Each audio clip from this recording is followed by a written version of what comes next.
All right, we're recording. All right, guys, what's up? Welcome back to Sibling Rivalry, the brother sister duo, duking out political content and discussing some cultural topics.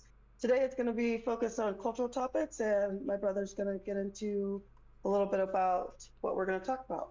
Yeah, so this has been the news for a while now, but we're going to be talking about the Shiloh Hendrix N-word controversy.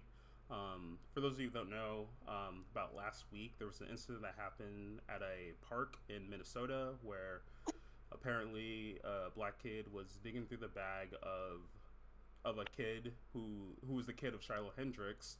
There was a video taken. We don't know what happened before the video, but there was an accusation that she called the kid the N word out of anger and frustration, and someone who saw that started recording her. So we're gonna play that recording for you right now. Then we'll give our thoughts after we watch the initial recording.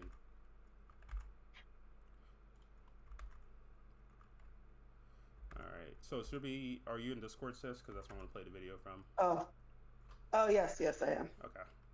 You call him a nigger, the child? Did you call the child the nigger word? I'm not hearing It is my anything. business. Oh.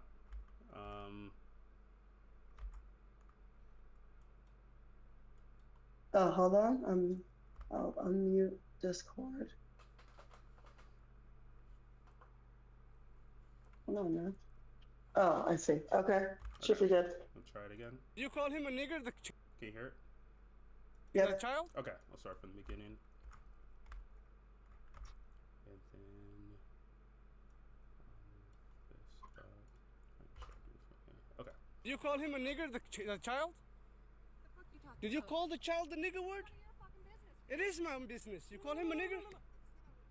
Okay, why don't you have the balls to say it right now again? Fuck you, nigger. Okay. Nigger. All right, Jeez. that's what you say. You don't go digging through people's shit, you dumb fuck. Nobody dig into your shit. A little fucking kid just did, you dumbass. That little kid, you call him a nigger? The little child? What if he acts like one, he's gonna Are you about to hit him? You chase him here? He Ooh. took my son's stuff. So that gives you the right to call the child, 5-year-old, a nigger, the N-word. If that's what he's gonna act That's like. what you're gonna call him. That's what he's gonna act like. You know, that's a hate speech. And you can be recorded for that. I don't give a shit. Huh. Fuck off. Okay, we'll see about that, what the internet has to say about you. You call him a nigger? Okay. Ooh. So I'm so glad you found the uncensored version. I've been looking for that. I was like, I need to know, is it hard R or not? It matters. No, yeah, it was definitely the hard R. I figured with the way she was saying it was obviously like antagonistic. Sounds like you're trying to, like you're kind of trying to hurt somebody with words in that way. Oh yeah, So definitely. it should be the hard. It should be the hard R, but I just wanted to confirm. Yeah, because you know people will like spin the story, but yeah, that's the clip. So kind of a few things I kind of want to bring up. I think, and then I haven't really seen. Well, I've seen some people, but most people that I go to for like commentary have all kind of denounced the lady's actions. I think we're both in agreement there that like what she did was wrong and she shouldn't have done it. Yeah. But I guess the Well, no, I'm just kidding. But I think the most interesting thing is, at least for the video, is that obviously the guy that was recording, I think he recorded the video to make it viral, and I think this is like another one of those like cases where a video is taken in order to get someone canceled. Now, I think in this case, Right. the cancellation is like more justified because in previous like cancellation attempts, especially when it's like racially charged, that the moral culpability of both parties is like it's more gray, or it's just like it's so skewed towards the victim of the cancel culture that it makes it hard to defend people who are trying to like cancel them, get their jobs taken away, things like that. Yeah. But in this case, this is like a very unique case because like instead of like her getting canceled, and I haven't heard anything about her like losing her job or anything like that. No, I think she did lose her job. Oh, she did. Oh shit. I'm pretty sure. We can look it up, but Unless she wasn't working, but she's had to move. oh yeah, and- I know that. I know, like, because like I guess in regards Like to, they're on the move constantly. yeah, because I know her address got doxxed. Her address got doxxed. I know her social security number. At least this is what she says in her GoFundMe, which I can bring up next. Right. Right. Yeah, so I guess we'll just jump straight to the GoFundMe because it kind of just details what she's saying, why she needs the money. Because for those of you who don't know, after this incident, Shiloh Hendrix, which is the mom in the video, who said the N word, she put out a fundraising goal on the website Give Send Go, and from the time of us recording this, she's currently at $775,000. So she's almost made $1 million from this incident, and this is what she wrote down as far as like why she put up this funding goal. Help me protect my family. Hello, my name is Shiloh, and I've been put in a very dire situation. I recently had a kid steal from my 18-month-old son's diaper bag at a park. I called the kid out for what he was. Another man who we recently found out has had a history with law enforcement pursued to record me and follow me to my car. He then posted these videos online, which caused my family and myself great turmoil. My social security number has been leaked. My address and phone number has been given out freely. My family members are being attacked. My eldest child may not be going back to school, even where exercise has been exposed. So that's something I can believe. I think with a lot of these cancellations attempts, like, people are very quick to try to like dox the person, have them lose job opportunities. Even death threats is not uncommon within these cancellations, which I don't. Right. I mean, they try to cancel people for less than this. So exactly, and I don't agree with that. I don't think that even like what she said was like horrific, but I don't agree with people trying to threaten her or leak enough of her personal information. I think that stuff, which is a staple of cancel culture, I think it's wrong in even this case. But I think the most interesting part and why this is making headlines is because she has raised so much money. Usually when people are canceled, they're they get canceled, they lose job opportunities, and really nothing else happens from that. Like, they're kind of just left holding like a bag, like a shit bag. But this time, like, she's gonna make nearly like $1 million from this. So a lot of people are saying like this is the end of cancel culture. A lot of people are like tying this to race. Obviously, this incident is racially charged, but they are tying this to the Carmelo Anthony situation. For those of you who don't know, I think it was almost like a month ago at this point, Carmelo Anthony stabbed a white kid named Austin Metcalf. Austin. Yeah, named Austin Metcalf, and Austin Metcalf ended up dying from this. And soon, Carmelo Anthony was arrested. He is going to face trial for that, but his family put up a Give Send Goes on the same website, and they raised nearly. They originally did a GoFundMe. Oh, did it get taken down? I think so. Oh, because I think GoFundMe did. They had a lot of funds. They had a lot of funds, actually. Well, I think because I do think that GoFundMe has a policy where you're not allowed to raise money for like defense cases. That was the reason cited for why they took down Kyle Rittenhouse's GoFundMe. I see. But yeah, so a lot of people are kind of comparing the two, especially because you're right. Because when I clicked on it, it got taken down. Okay, I see. Sorry, go ahead. Oh no, you're fine. But yeah, a lot of people are comparing the two, not only because like they are at this point, they are like there's a high, well, what's the word I'm looking for? Like, both these incidents are very like racially charged, and there were a lot of like negative racial comments underneath both the Give Send Goes. I know we went over it in the previous episode with Carmelo Anthony, where a lot of people were posting like anti-white racist comments underneath the Give Send Go, and in this Shiloh Hendrix case, a lot of people were posting anti-black comments under the Shiloh Hendrix situation. So the two incidents under her Give Send Go, there's no comments. Well, here's the thing. So there were a lot of racial comments, and we're going to talk about this because one of the videos we're going to cover, it's Piers Morgan interviews the CEO, because at some point after all the racial comments under the Shiloh Hendrix Give Send Go disabled commenting under both Give Send Goes. So so there's also a theme of like, is it hypocritical for Give Send Go to only react to this when there's anti-black comments, but the anti-white comments under Carmelo Anthony was up until this incident. So there's a lot to cover. But before we get to the Piers Morgan panel and the interview with the CEO, I do want to cover some of the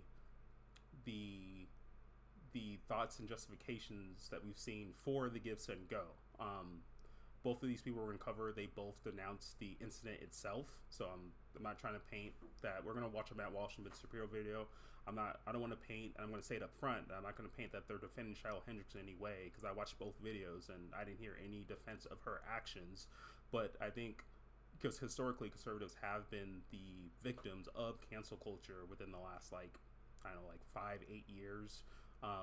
So this seems to be like a pushback against the general trend that we've been seeing. So we're going to get kind of into it. First is going to be the Matt Walsh video. And he basically gives an argument for why it's good for people to give to the Give, Send, Go.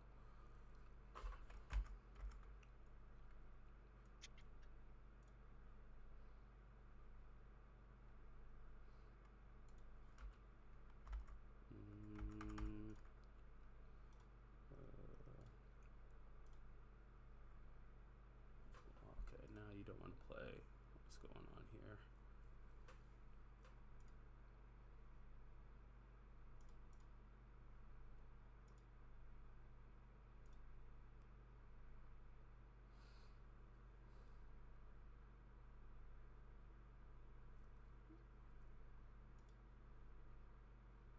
Is it playing on your end in the watch together?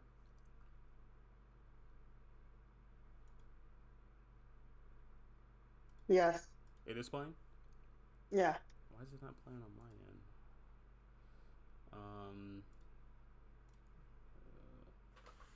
Here, give me 1 second. I'm gonna remove it and re-add it. Where am I looking?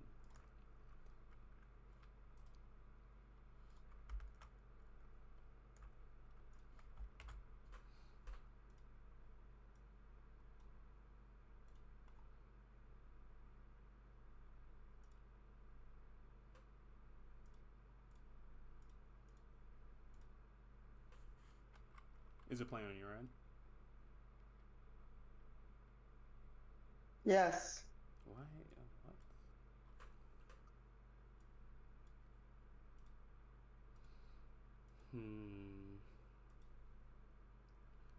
Gotta love technical difficulties on the fly. Can you hit the play button? I want to see if that changes anything. Okay, so I do see that you're able to play it.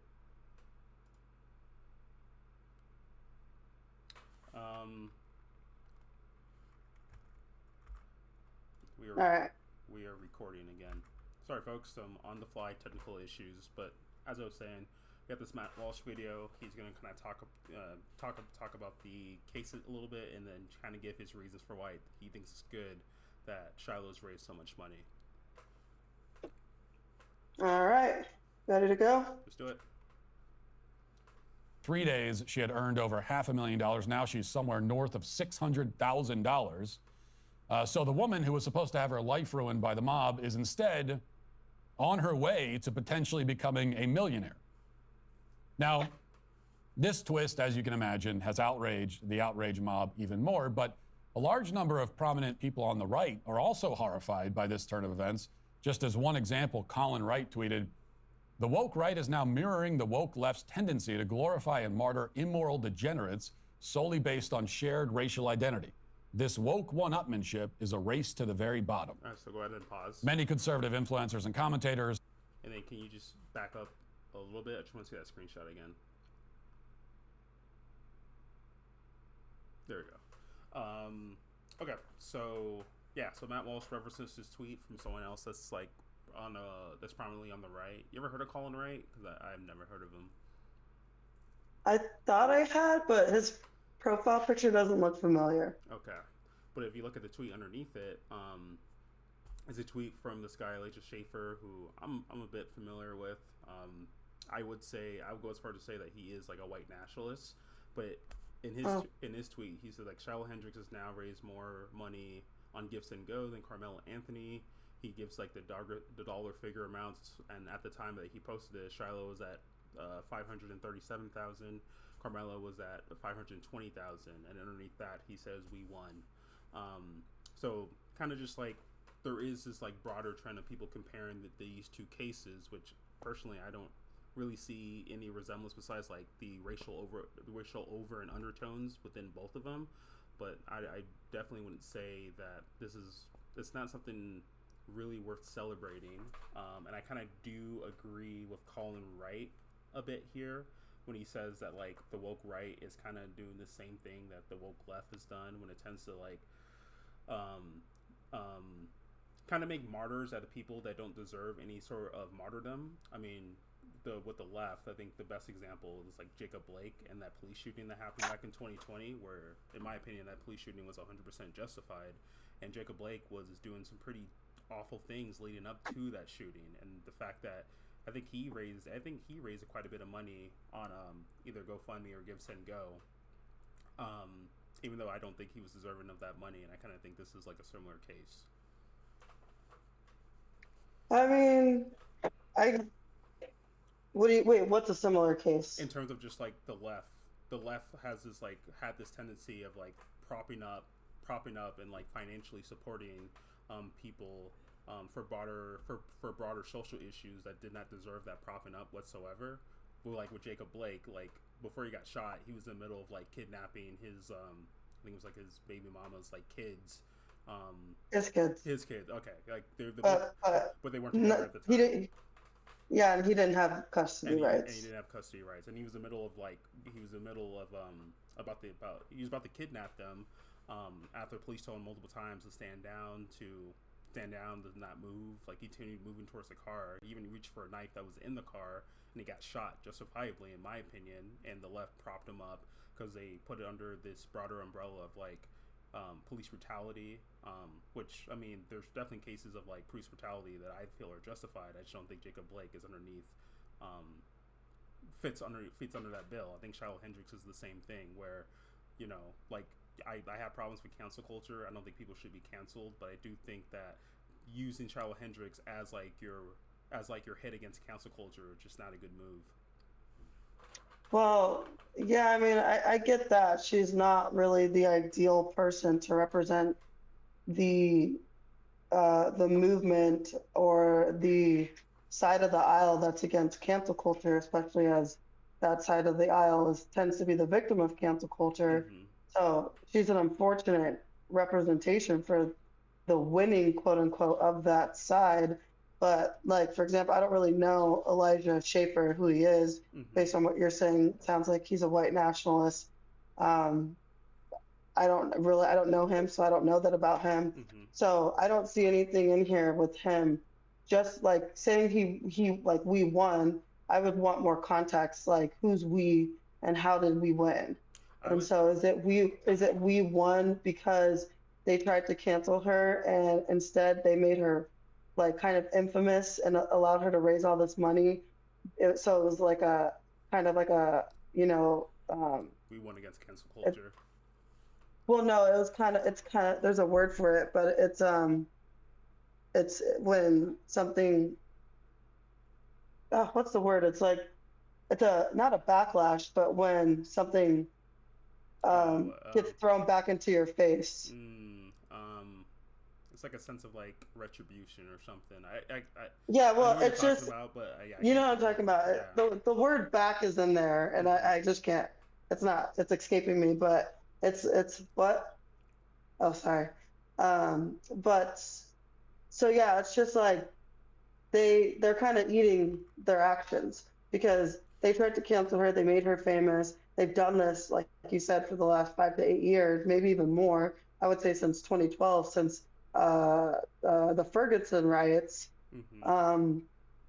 And so like they've had a lot of success with canceling people for really like the smallest things. And so now you have this culmination of cancel culture, and where you have someone who's pretty much probably there's a greater justification for canceling her, but because they've abused that cancel culture system, now you've got like this kind of final boss that actually is now beating cancel culture, and it's like the worst person to represent the backlash against cancel culture. And so it sucks But again, I would want to see people, because the thing about the Carmelo Anthony situation is that they're raising money in his defense because they think what he did wasn't wrong, or even that they think it was right. From what I've seen from a lot of people on the right is that they recognize that what Shiloh Hendrix did was wrong. I don't know Elijah Schaefer, so I don't know what he thinks about it. But even this Colin Wright guy, who seems to be on the right, like it seems to be clear that what this lady did was wrong. But what people are justifying is that cancel culture didn't win like it typically does. Yeah, and I think that's kind of the argument that Matt Walsh gets into. So we can play the video, and then we'll talk a little bit more once he gives his argument. All right. You got to hit play. Oh, I'm used to you. I know. Is a race to the very bottom. Many conservative influencers and commentators, many of them who I like and respect, have echoed this sentiment. They say that, you know, the people donating to this woman are behaving no better than the left. They say that this is the right's version of the Carmelo Anthony fundraiser that also raised $500,000, even though he stabbed somebody to death, which I hope we can agree is far, far worse than saying a bad word. I'm sorry, just a quick comment. What is this outfit from Matt Walsh? I kind of noticed that when I was watching it. It's kind of like, it's very well. Not him at all. I don't watch a lot of Matt Walsh, but but when you do watch him, it's a flannel. Yeah, it's like a button down. It's like a flannel shirt. This. I don't know. He's got the denim jacket on, but I don't know. Maybe it was cold in Texas. That's where he lives. No, he right? never wears Tennessee. Oh, he lives in Tennessee. He never wears the denim. He's got a very generic look, and it's like the same thing every time. And this is just like, did his wife dress him? I'm just like, maybe it's just funny. He was like, oh, you should wear this today, and he's like, okay, all right. Yeah, I bet you there's quite a few comments talking about his outfit. Anyways. Some have even speculated that this whole thing is some kind of psyop meant to delegitimize the movement and make conservatives look racist. To that, I must assure them, despite how it may seem, that not everything is a psyop. There are things that really just happen in life. Some things do just happen, and I think this is one of them. Now, I understand that some people on my side feel, to put it scientifically, icky about this whole thing. I understand why they feel icky. I understand why they don't want to condone saying racial slurs to children. I don't want to condone it either, and I don't. And nobody really does. But I think they're missing the point. In the past, most people enjoyed genuine privacy. What changed? Well, the internet. Now every search, browse, raises $1 million. In the end, a net positive that this woman has raised, .com/Matt Walsh Show. You know, I don't think they understand what's actually happening here or why. It is, in the end, a net positive that this woman has raised $500,000. I'm glad she has. I hope she raises $1 million. I will not be joining with some of my conservative friends in wagging my finger at her donors, and I'll explain why. First of all, she does have a legitimate need for the money. The mob is truly trying to get her killed. I don't believe that a woman should have her life threatened for saying a word, even a bad one. And you could say freedom of speech, but not freedom from consequences for your speech, all you want. But if losing your livelihood and having your house burned down is a consequence of your speech, then you do not have free speech. Supporting free speech means supporting someone's ability to speak without having their family murdered for it. Okay, I mean, that should be pretty obvious. Second, more importantly, and you know, this is the part that I really need everyone to stop and think about. This is the most devastating attack on cancel culture that we have seen, possibly ever. Shiloh Hendrix has, without really trying, effectively ended cancel culture. As Mark Dice said in his video about the incident, Shiloh is the final boss of cancel culture, or maybe rather the final boss that cancel culture has to fight. And I think that's right. And this is the part that many conservatives seem to be missing. All they see is that this woman said something bad and is now getting rewarded for it. The whole thing is so unsavory that they can't help but recoil. And yeah, it is unsavory. You wish that Shiloh had said or done something that we could affirmatively defend. That would be much easier. Nobody wants to affirmatively defend cussing out a 5-year-old, even though I don't think the kid's actually 5. But none of that is the point.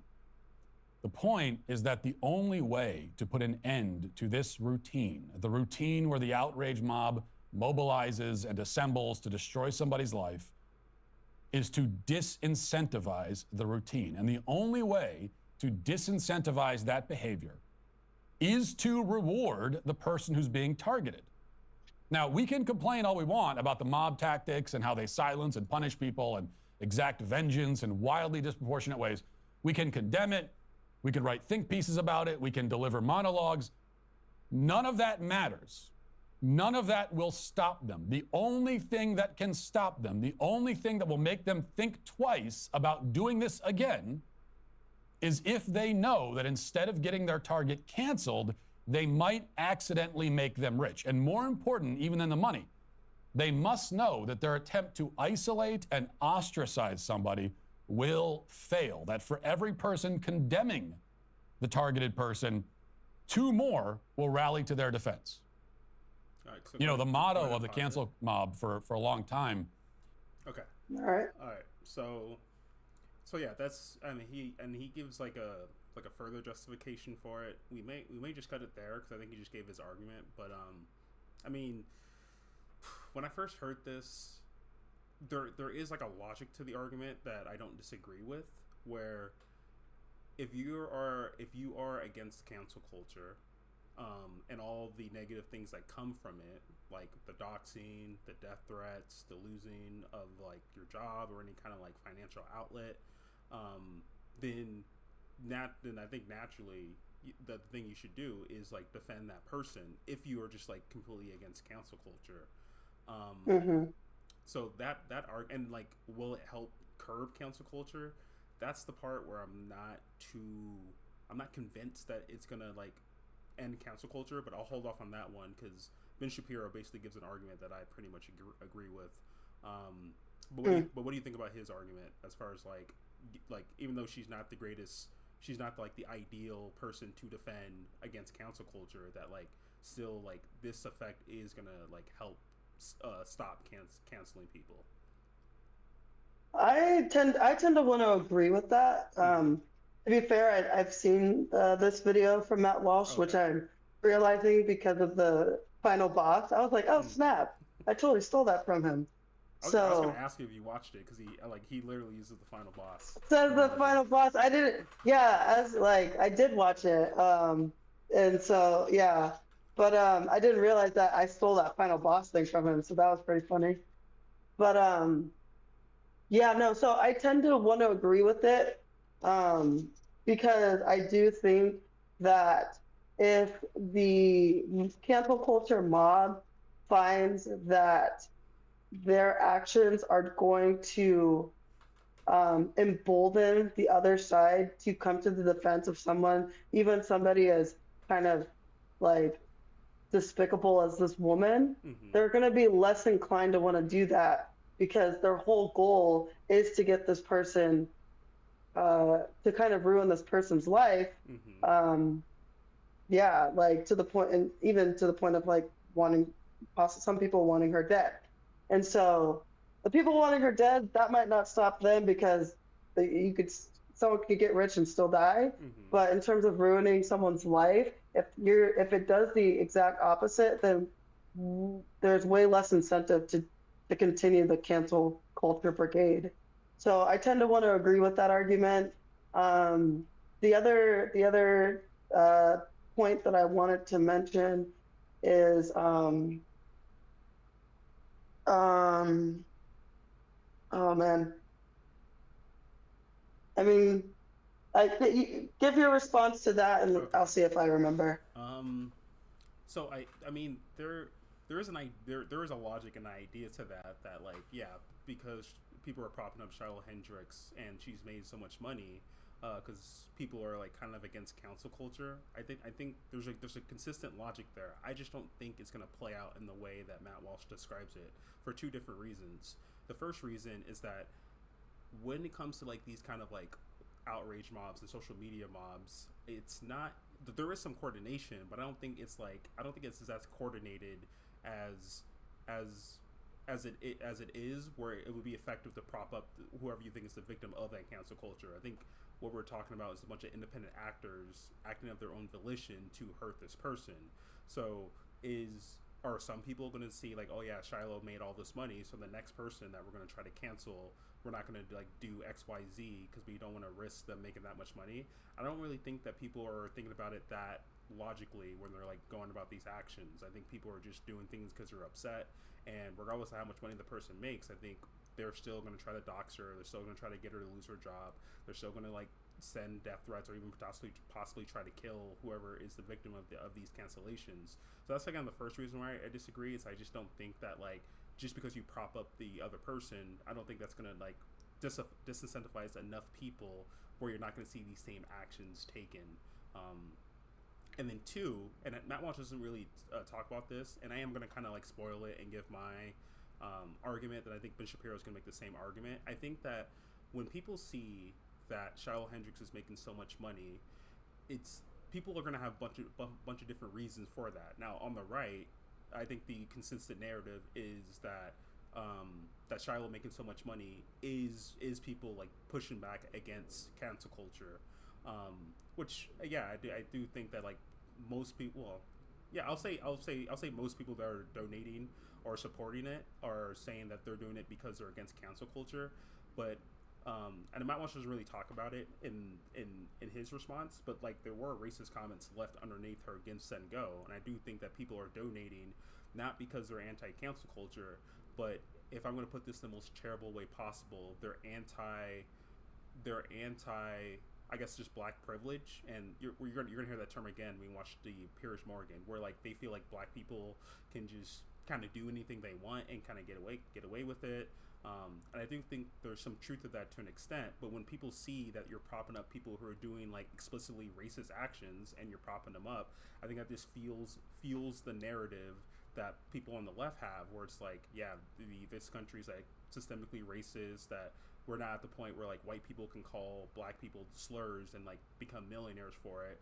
So it's not really, I guess, to people on the left, and even worse, if even moderates start seeing that like, oh, these people are being propped up not because of cancel culture, because they're just like, there's just so many legitimate racists out there that they're willing to support Shiloh Hendrix, then I think what you're going to see is like more negative effects in terms of like how people react to these cancellations. So that was my response. One is I just don't think it's going to work, and two, I just think propping up Shiloh Hendrix just is going to be perceived differently to multiple different people. Well, I don't think, I mean, whether it works or not, I don't think you really support this kind of like the actions surrounding this instance. I don't think you support it because you think it's going to, you don't support it solely for the purpose that you think it's going to rid of cancel culture. I do think it could work. I think like you mentioned, there's a lot of people who act of their own volition. I totally agree. But the thing is you want to, well, one, like, right, we support free speech. So like one, that you support this simply based on the like the notion of supporting free speech and being against cancel culture, no matter what the outcome is, but if that's your principle. And so that's, to me, I agree with what Matt Walsh is saying, because on principle, I do just agree that saying the N-word isn't really that bad of a thing. There's really, when it comes to the left, there's no real range of there's no range of the use of the N-word that's acceptable when it comes to being white. Whereas when you're black, you pretty much, anyone could say it. Even when you say the hard R, you might get a little bit of backlash, but you won't get canceled for it. The most people will just like complain and then it'll dissipate. Whereas if you're white, obviously how she did it was probably one of the worst ways a white person could use the N-word to a little black kid, derogatory. It's clearly it meant to insult him. But even when a white person says at the N-word without a hard R, they get the same amount of backlash. So it's not like the people who are engaging in this cancel culture are even reasonable to begin with. So I don't really think the goal of supporting this is so that we can get rid of cancel culture. Granted, I do still think that is a possibility because because the whole reason why the N word has become such a terrible thing to say as a white person is because it's been made into a taboo. So like, I don't think this is going to be an overnight thing, and I do think that there is a chance that the left will continue to escalate cancel culture. But I think at some point, if the culture and the culture is shifting, and it shifts to the point where it actually embraces free speech to the point where somebody can say something that's pretty terrible unashamedly and not have like their whole life ruined, and rather people just engage within the argument itself rather than just kind of ad hominems and just tearing people down. Rather, it's like, let's engage with the context of what this person's trying to say. The context of the Shiloh Hendrix girl it's just terrible, like clearly, right? Whereas you're gonna see on the Piers Morgan panel that girl that's on there that like claimed, she was like kind of like so you've seen it. I have seen it. Yeah, it was hilarious. Like Lamont Hill, hilarious. And so, but that girl, she had been gone viral a couple months ago, I believe, because of her use of the N-word. But she used the N-word in a very different way, and yet she got nearly the same amount of backlash. She lost her job. That's who she's the one who lost her job. I don't know about Shiloh Hendrix, but I was reading up on the story, and I looked back at the what's her name, Lily Gaddis. I looked back at her story, and she's the one that lost her job. So just clarifying why I thought Shiloh. Describe the Lily, because I know Piers Morgan asked her to say the N-word on the show. You did. So did you hear about the viral video that went out that Lily Gaddis had posted, and she said the N-word? No, I hadn't heard about that. Okay, so she had posted a video. She was on screen, kind of just ranting. I think she posted this on TikTok, maybe YouTube. And so Lily Gaddis, this white lady, she's kind of Southern a little bit, and she's like cooking a meal, like seasoning some chicken, and she's just ranting into the camera.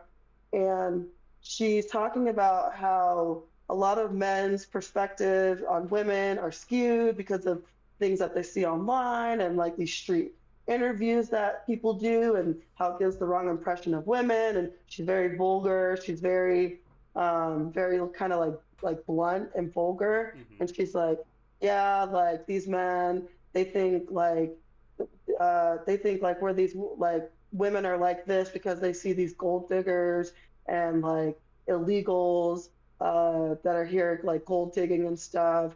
And like most women are not like that. Most women are like me, and are not willing to date like broke ass niggas and this and that.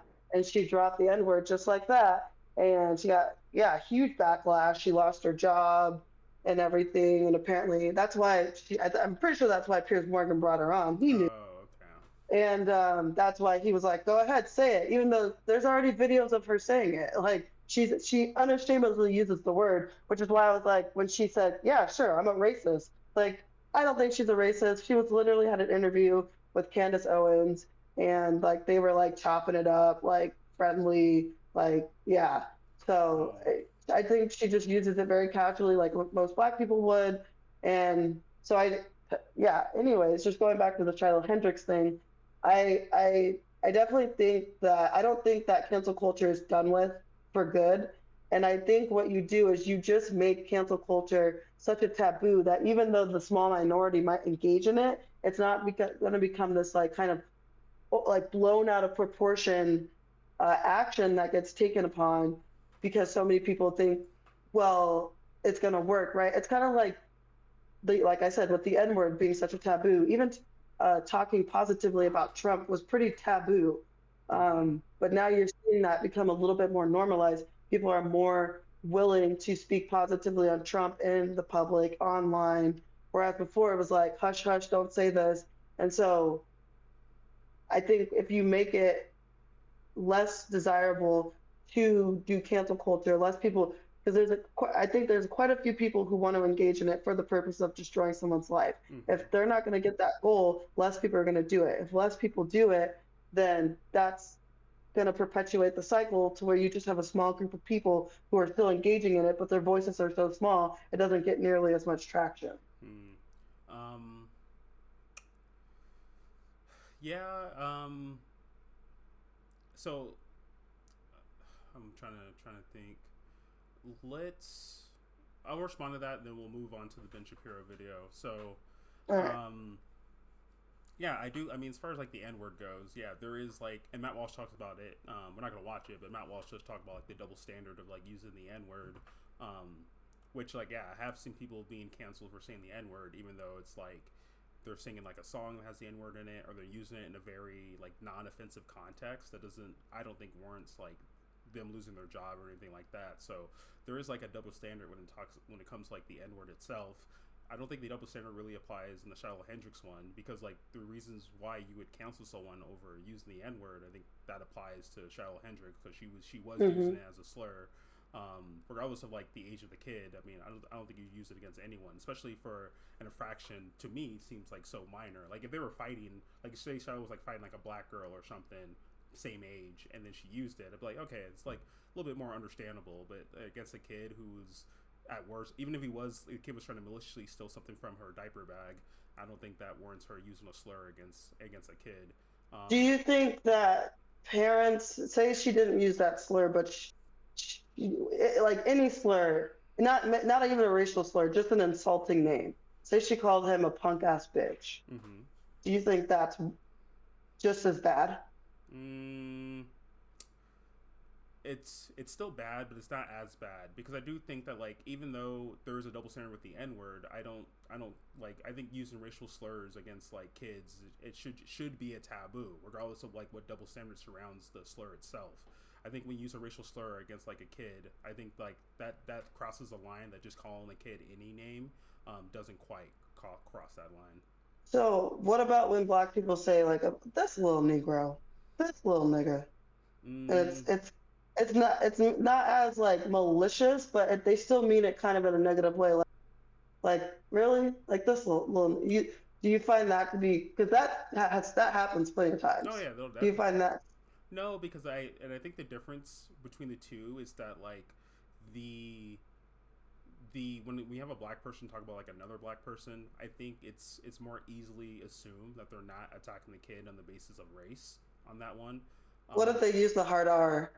If they use a hard R, then I think it would be strange, but I think yeah, I would probably assume that they're using like some sort of like racial animus, but I probably would need more context, because even black people don't really use the hard R like that. They'll say like, and so that's why it's hard for me, because I feel like I do need a little bit, and maybe I don't need more context. Like I think it's pretty obvious she was being malicious, but without having heard how she said it to him, I am a little bit wary to just accept my initial kind of jerk reaction to it. And the reason why I say this is because it does, I think also what matters is because one thing that really stuck out to me is she said, well, if he's going to be one, then I'm going to call him one. And that sticks out to me, because there's two things I'll say about that real quick, if you don't mind. Go ahead. So I think it matters what in her head, what does she mean when she says the N-word with the hard R? The reason why I say this is because I've had clients. It was really weird. So for anyone who doesn't know, I'm a nurse. I work in psych. I work both in inpatient and outpatient psych. So at my outpatient psych clinic, I work on a team. We have 100 members. I see these members every month, so I know them pretty well. So in the span of like 1 to 2 months, for some reason, I had 3 separate clients on 3 separate occasions in the span of like 2 months after working at this place for over 2 years. They just came in and they were using the N-word, hard R. And I was just like, what is going on? Like, I felt like, is it like people are just getting into politics? And so I just found it very interesting, but the context was very, very, very weird. Like each situation was different. And I'll give just one story because I don't want to go too long on this. But one girl came in and she's schizophrenic. So she deals with voices. She deals with hallucinations, auditory and visual hallucinations. She's almost always in psychosis. So when she comes in, she's always talking to herself. She's talking to her voices, whatever. And so she's in my lab. She's sitting in the chair. She's talking to her voices, and she's talking shit to one of her voices. And her voice, one of the voices' name is, I think, Mama Dean. She's like, fuck that bitch, fuck that nigger, Mama Dean, that nigger, Mama Dean. I said, whoa. I was like, what? Well, okay, well, like just shook because this girl has never. She usually comes in. She's in psychosis, but she's usually really sweet to me. But the thing that stuck out to me was she would go in between talking to her voices and talking to me. She's like, Mama Dean, such a nigger. And then she looked at me and she goes, not you. You're not a nigger. You talk properly. But Mama Dean, fuck that nigger. And I was like, oh, so this does, for her, nigger doesn't actually equate to black person. It equates to a type of black person, maybe even, and I think it tends to be applied to black people, but it tends to also equate to a type of black person. And this isn't the first time I've heard this. And I can't think of like other situations. I just know, like, I've seen this in whether it's been movies, books, other situations with other people. Like, I've heard this from other white people, like that when they mean nigger, when they say nigger, they mean a type of black person, usually ghetto, and even black people do this. Oh, that's real nigga behavior. You know what I mean? There's a distinction between just black people and then like ghetto black behavior. And so this is why I think it's important. This is an important distinction because even though what she did was terrible, and I'm not going to defend that, I do think you can't actually really call her a racist because it depends. Does she just see all black people like this, or is she able to distinguish that, like, this kid who she thinks was stealing, that thievery, right? That would be nigga behavior, and she's making that distinction. And I even think I saw a picture. Granted, I don't know how real it is. Oh, she's like someone posted a picture or something. Oh yeah, she's like married to a black guy. Yeah. I don't know if that was real, but if it was, it would definitely lend credibility to what I'm saying. Is that I don't actually think you can call her racist just because she used the N-word, because I do think in a lot of white people's mind that the N-word is specific to a type of black person, just like white trash doesn't mean every white person. It means the trash of the white people. Yeah, I guess I'll give my final thoughts and we'll move to the next video. I think like whether Shiloh's a racist or not, I mean people are accusing her of that, but I just like her motivations for using that word just aren't too relevant to me.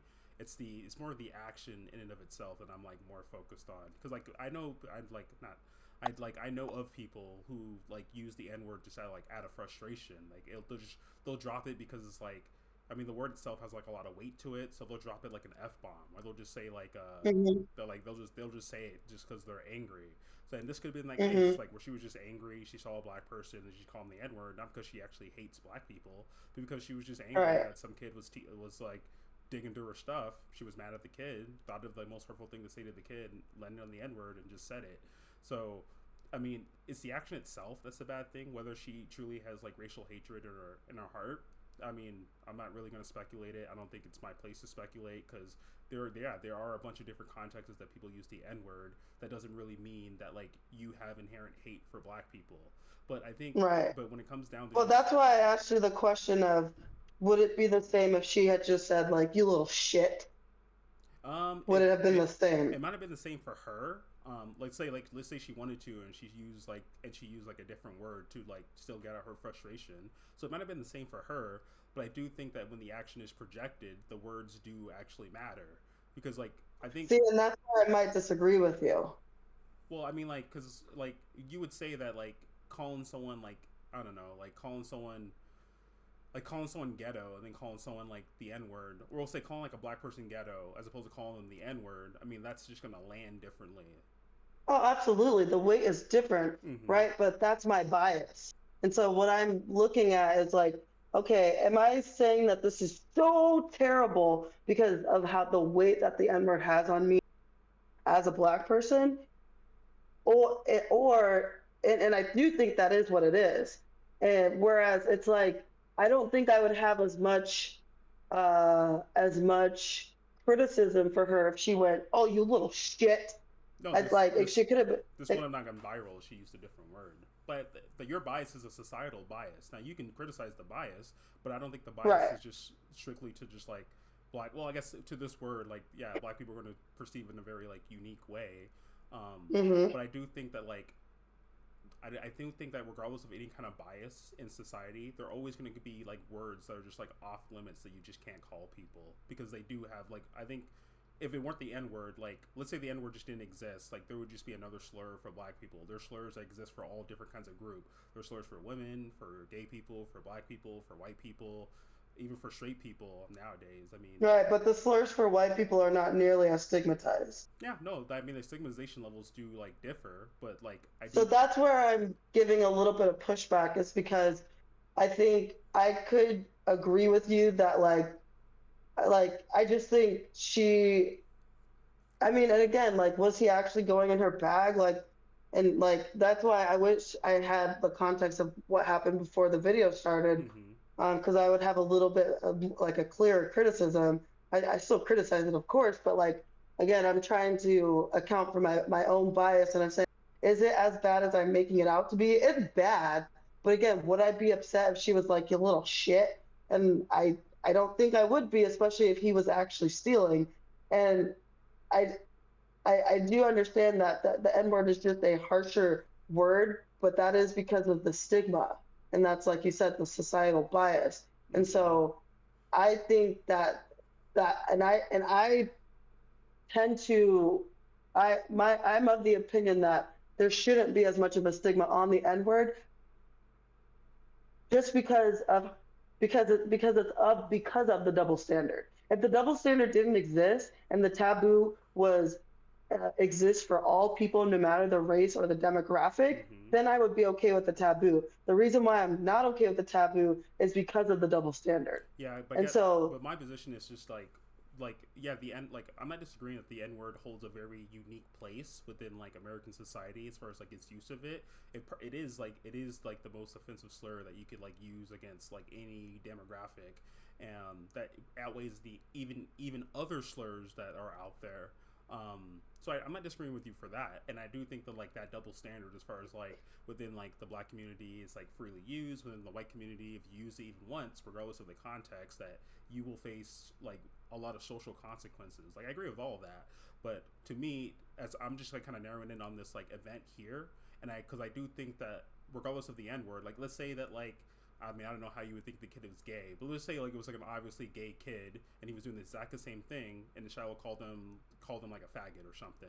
Then I would have the same moral condemnation of it because like I do think that like there I think there are always just going to be like slurs for different groups, and obviously slurs are going to hit a lot harder when you're talking about like minority groups.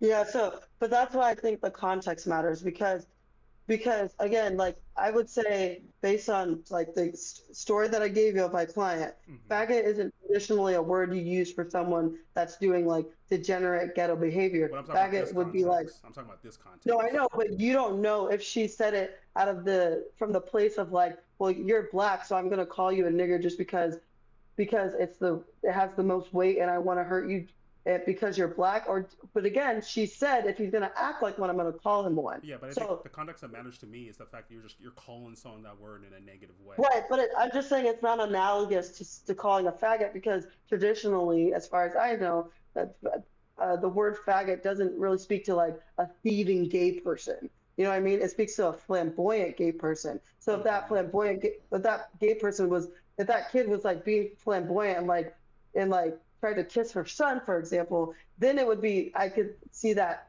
being an analogous context. But again, I think like that, and that's why I would be curious, how did she say it? Was she like, hey, you fucking n-word, or was she like, why are you being an n-word? Right? Like, Hmm. I do think that for me that does kind of matter, because because again, it's different if you're just calling someone that because they're black, and I just want to hurt you because you're black. Or did she genuinely attribute this word in her head to ghetto thieving behavior? And because he was engaging in that behavior, granted it is specific to black people. So it's not like she's gonna call a little white kid that, right? She's gonna call him like you stupid dumb redneck or something. But was she calling him that? She called him that because he was black. That's no doubt. But the other layer to it would be, was she calling him that also because he was thieving? And like if he was just acting flamboyant, would she then call him an N-word and like try to kiss her son? Would she call him an N-word or would she call him a faggot? You know what I mean? So it's like, I do think that does matter a little bit. I mean, it matters in terms of like whether she's a racist or not. But I do think the transgression doesn't really change much for me for like why she's using it, because it's like, to me it's like, because like there's two, like let's take everyone else out of it. It's just Shiloh and this like little black boy. Regardless of, or like she may have different reasons for using it, but that black kid's gonna like interpret it in a bunch of different ways. And if someone's using like a slur against you in a negative way, I don't think it would be out of bounds for that kid to like perceive that as like she's attacking his race and not his actions. Like she called him a thief, then that just takes race out of it altogether. So to me, the transgression happens when you use the slur against someone in a negative context, regardless of her motivations for it. Now, there could be a bunch of different motivations. You could be saying the N-word is a thieving black person, but obviously, but within society itself, the N-word has so many different connotations that it can be perceived under. That I think when you're using a slur against a negative person, regardless of the additional context within the way that you're using it, I just think that using slurs against people in a negative way should just be off limits, and I think that is a transgression that's worth criticizing. Yeah, no, I do think it is worth criticizing. I'm getting into the new. I mean, I do think that does matter. Like you said, more specifically, and just claiming whether she's a racist or not. But I mean, we can get into the next video because I don't want to get too much deeper into this. But did you finish your final thought on that? Yeah, we can probably come back to it if it comes up. But you saw the link I sent you, right? Let me pull it up. Okay. And then you're gonna go to the time code 1650. So I know we talked for a little bit. So for this one, this is gonna be Ben Shapiro, and he's kind of like more directly responding to give people time to reshore their man. He's more responding to like Matt Walsh's argument, which again, his argument is that even though Shiloh Hendrix is not the best martyr to use as like a pushback against cancel culture, Matt Walsh is saying that like it is still good that she's benefiting from people trying to cancel her, because it serves as a way to like disincentivize cancel culture. That's just a pretty good summary of Matt Walsh's argument, right? Yeah, that's good. Okay, so this is Ben Shapiro kind of responding to that. So yeah, go to 1650. 1650. Oh, perfect. All right.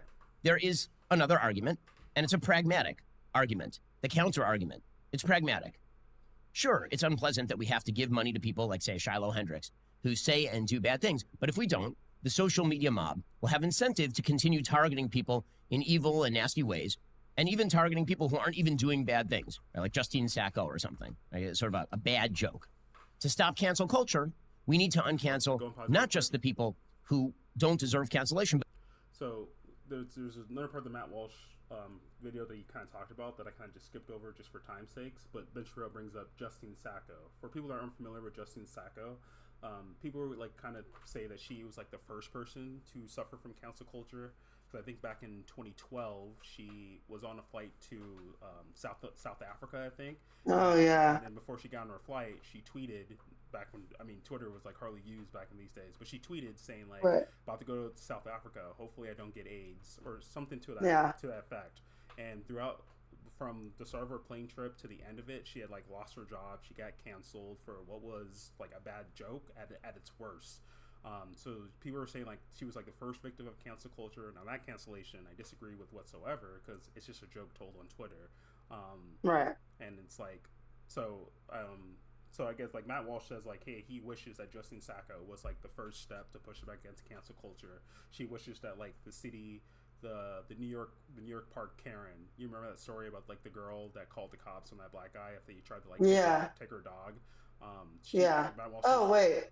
Tried to take her dog? Yeah, it happened back in like 1920, where this girl. 1920? No, like 2019 or 2020. Oh, I was like, Yeah. okay, let's calm down. No, cancel culture was I'm probably like, back in cancel 1920. culture was, yeah.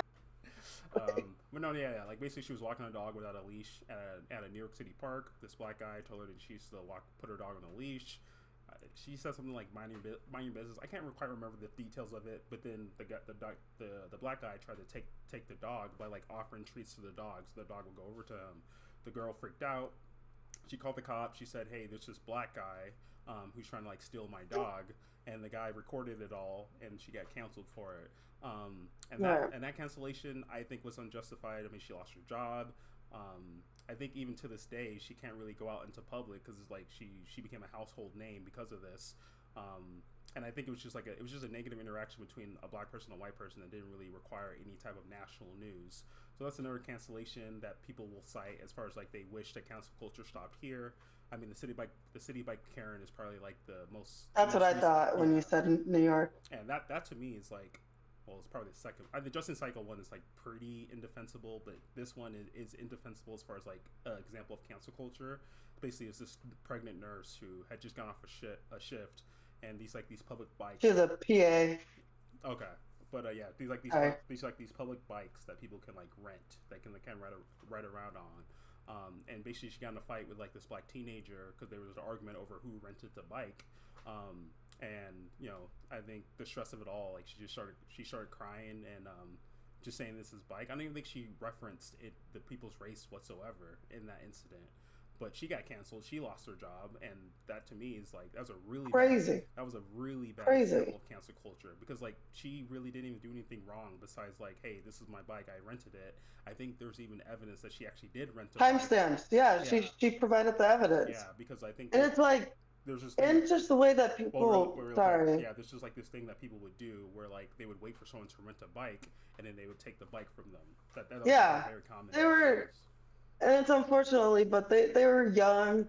It was like 3 black kids, right? So it's like already, all right, nigga, you were just gonna rent one bike, like there's 3 of you, and you just have one bike, right? Like it just made no sense.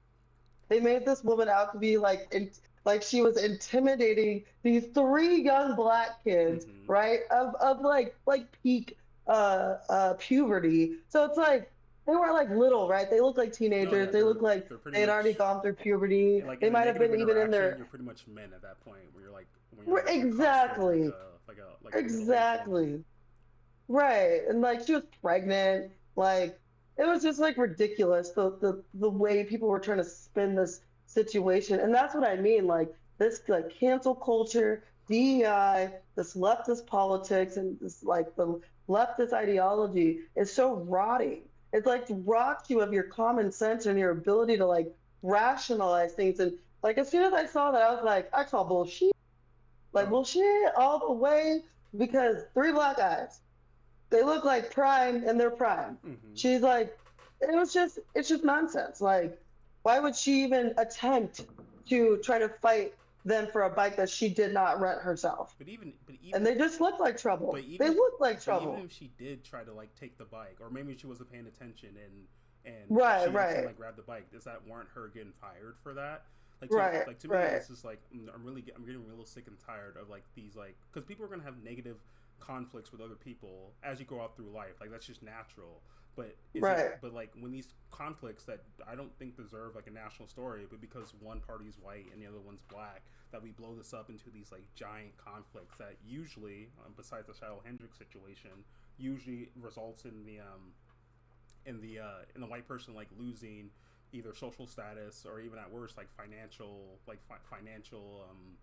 like whatever they use, whatever stability, financial stability. So and it's that kind of and basically turns in they get turned into these pariahs. It makes it really hard for them to find work after these incidents blow up. And I do think that's like completely unjustified. And the cancel culture has like been a net negative in society in this way. Which is, well, just like real quickly, and this is why I don't really. And this is again, it's like the boy who. You guys have canceled every single person unjustifiably, and when we finally get to someone who justifiably probably could have been canceled, and if nobody had been canceled up until this point, then no one would probably care about this chick getting canceled. It'd be like, hey, yeah, you dumbass, you said the hard R in public to a child. Like, you're dumb. You're dumb.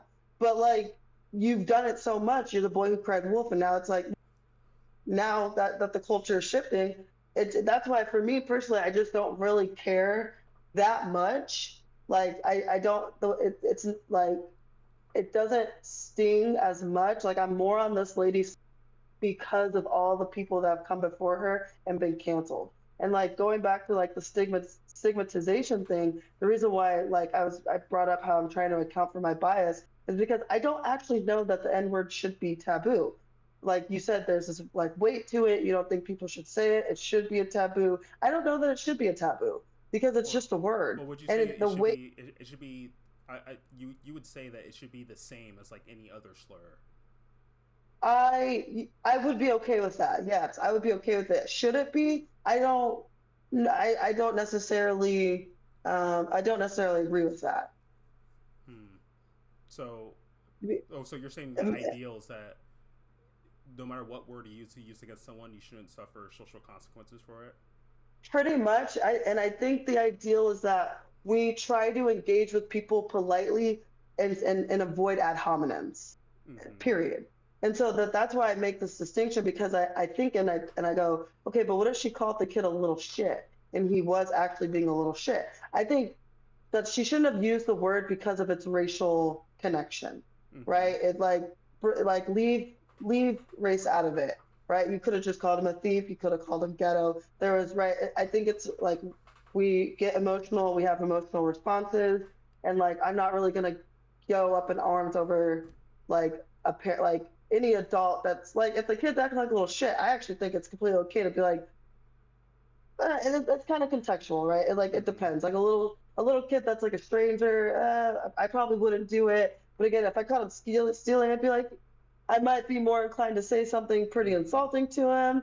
So I just get that like that context is kind of tricky, and that we're humans and we respond and sometimes improperly. And again, I think in the perfect world, I would hope that she would apologize because she recognized that it was just kind of a, jump reaction. But because of what the culture we live in now, it's kind of like I feel like the natural thing is to go to the defense, because even when you apologize, they'll come after you. Yeah, it's like, what's the point? That's a big issue in the culture, is that we disincentivize apologizing. Right. Because like, apologies just haven't really done shit over the last like a decade nearly. And I think exactly. It almost does the opposite. Yeah. I mean, right. It does the opposite. People come after you harder. Yeah, people come after you harder, and you kind of like lose the support of like people who may be defending your actions. Like I think in Shiloh's case, she definitely should apologize. But I mean, take the case of someone who did something that was like less egregious than this, where it's like, okay, actually it is more morally gray. It does look bad for you, but if you apologize, you're just saying that like, yeah, what I did was bad. So people are just less incentivized to support you if it is like a more gray situation. But I do think you should say it only when you mean it, right? Not just to like avoid backlash. Yeah. Well, but I think like when it, by the time that, well, I guess like when you apologize, like I think if you apologize publicly, it's probably only because you're receiving backlash, right? Because the backlash comes so quickly that it's not like. Yeah, I would agree with that. So when you apologize, unless what you did was like a public facing situation, then your apology should be to the person that it affected, not to the public. Only if it was a public facing incident. Yeah, I agree. I just think when it comes to these kind of stories, they are inherently publicly facing. Yeah. No. I mean, like, apologize to the person, and you should mean it. But that's why I think I think the reason that the N-word has so much weight is because of Black people. And I think Black people need to get over the N-word, stop giving it so much power. I do think it needs to be destigmatized, so that it doesn't have as much power. and it shouldn't really matter when people say it. You just don't mess with that person. You just don't have to deal with that person. I kind of disagree. I would say that. Plus, I think it's easier to destigmatize it than it is. I think the easier, I think it's better because one, it's the easier thing is for people. You can't control other people. All you can do is control yourself. Mm-hmm. So it's how you let things affect you. That's what you can control. So I just think it's easier. One, and two, I don't remember number two, but go ahead. Well, yeah, I would say that. I mean, as far as like if you're gonna get upset about someone using the N-word, I think it's perfectly fine to get upset over. Now, you shouldn't try to dox the person. You should send them death threats. But as long as if you're just upset, like, yeah, what she did was really fucked up. I agree. What she did was really fucked up, and I do think that like that action in itself is condemnable. But as far as like what I would want to see change is people getting canceled for using the N-word in more innocuous situations. Like if someone's caught on video singing a song, like a rap song that has the N-word in it, then yeah, like that person doesn't deserve to be canceled. People even focus on it. It's stupid. It's stupid in and of itself. So it's those instances of like innocuous uses of the N-word that I want to see gone, as far as like people having a very negative interaction with. Very. Do you think people should be canceled for saying white trash or plenty of these other white slurs that have been being created? If you call someone white trash, then I mean I wouldn't like, depends on what you mean by canceled, but should that be condemnable? Yeah, you shouldn't call people condemnable. That's what you said. Yeah. Yeah, you shouldn't call people racial slurs, regardless of which way it turns.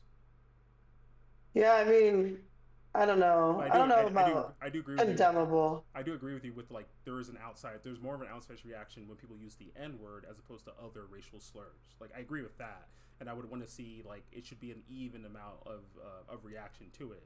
Like people will use white slurs and people don't even bat an eye at it. Even in this particular, Which is why I think it's just easy. I would much rather just destigmatizing the N-word because I'm not really about like I mean, it's fine that they have stigmas. Like I'm not opposed to like I think words inevitably will racial slur. Yeah, certain words, but then it gets into the question of, well, what should be taboo? And so I just think that there's more important things that should be stigmatized than words, because I'm just like more for free speech. So it's kind of like, yeah, say what you want, like, but I do think what people say speaks more about them, not about the person. And so again, it depends on context. And so that's why it's hard to even make kind of these arguments I'm making, is because the context we're talking about is just pretty horrible. Yeah. And so it's like, I'm not trying to really defend this chick, but I do, just on a broader level, I do think that because the N-word is so destigmatized within the Black community, I just think across the board, like that's what I was going to say. Number two, I find it harder to stigmatize the word all around across all demographics. I find that would be very difficult. I find it would be much easier if Black people would just stop being so sensitive about this word. I mean, I guess like in an ideal world, I don't know of even an ideal world that like Black people should be less sensitive to the N-word. I guess it's. I do. Well, I guess it's hard. It has no power. Well, here's the thing. Like in this specific context, I do think that like I think being sensitive to being called racial slurs, I don't think that's a bad thing whatsoever. If someone calls you a racial slur if someone uses that racial slur against someone unjustifiably, then I do think that does warrant like a condemnation. And with any kind of condemnation, there is going to be some amount of sensitivity that we show around the word that was being used in that context. So I don't want but what's more condemnable, her using the N-word or the kid stealing from her? It doesn't matter what's more condemnable. If she does something condemnable. No, it does. I just answer the question. Well, or is it not? I think it matters. So just think. Well, if the kid was just digging around in the bag. No, honestly, even the kid was stealing. I think it's more condemnable to call him a slur, honestly. Yeah, see, I disagree wholeheartedly. And that's what I think the problem with our society is that we're.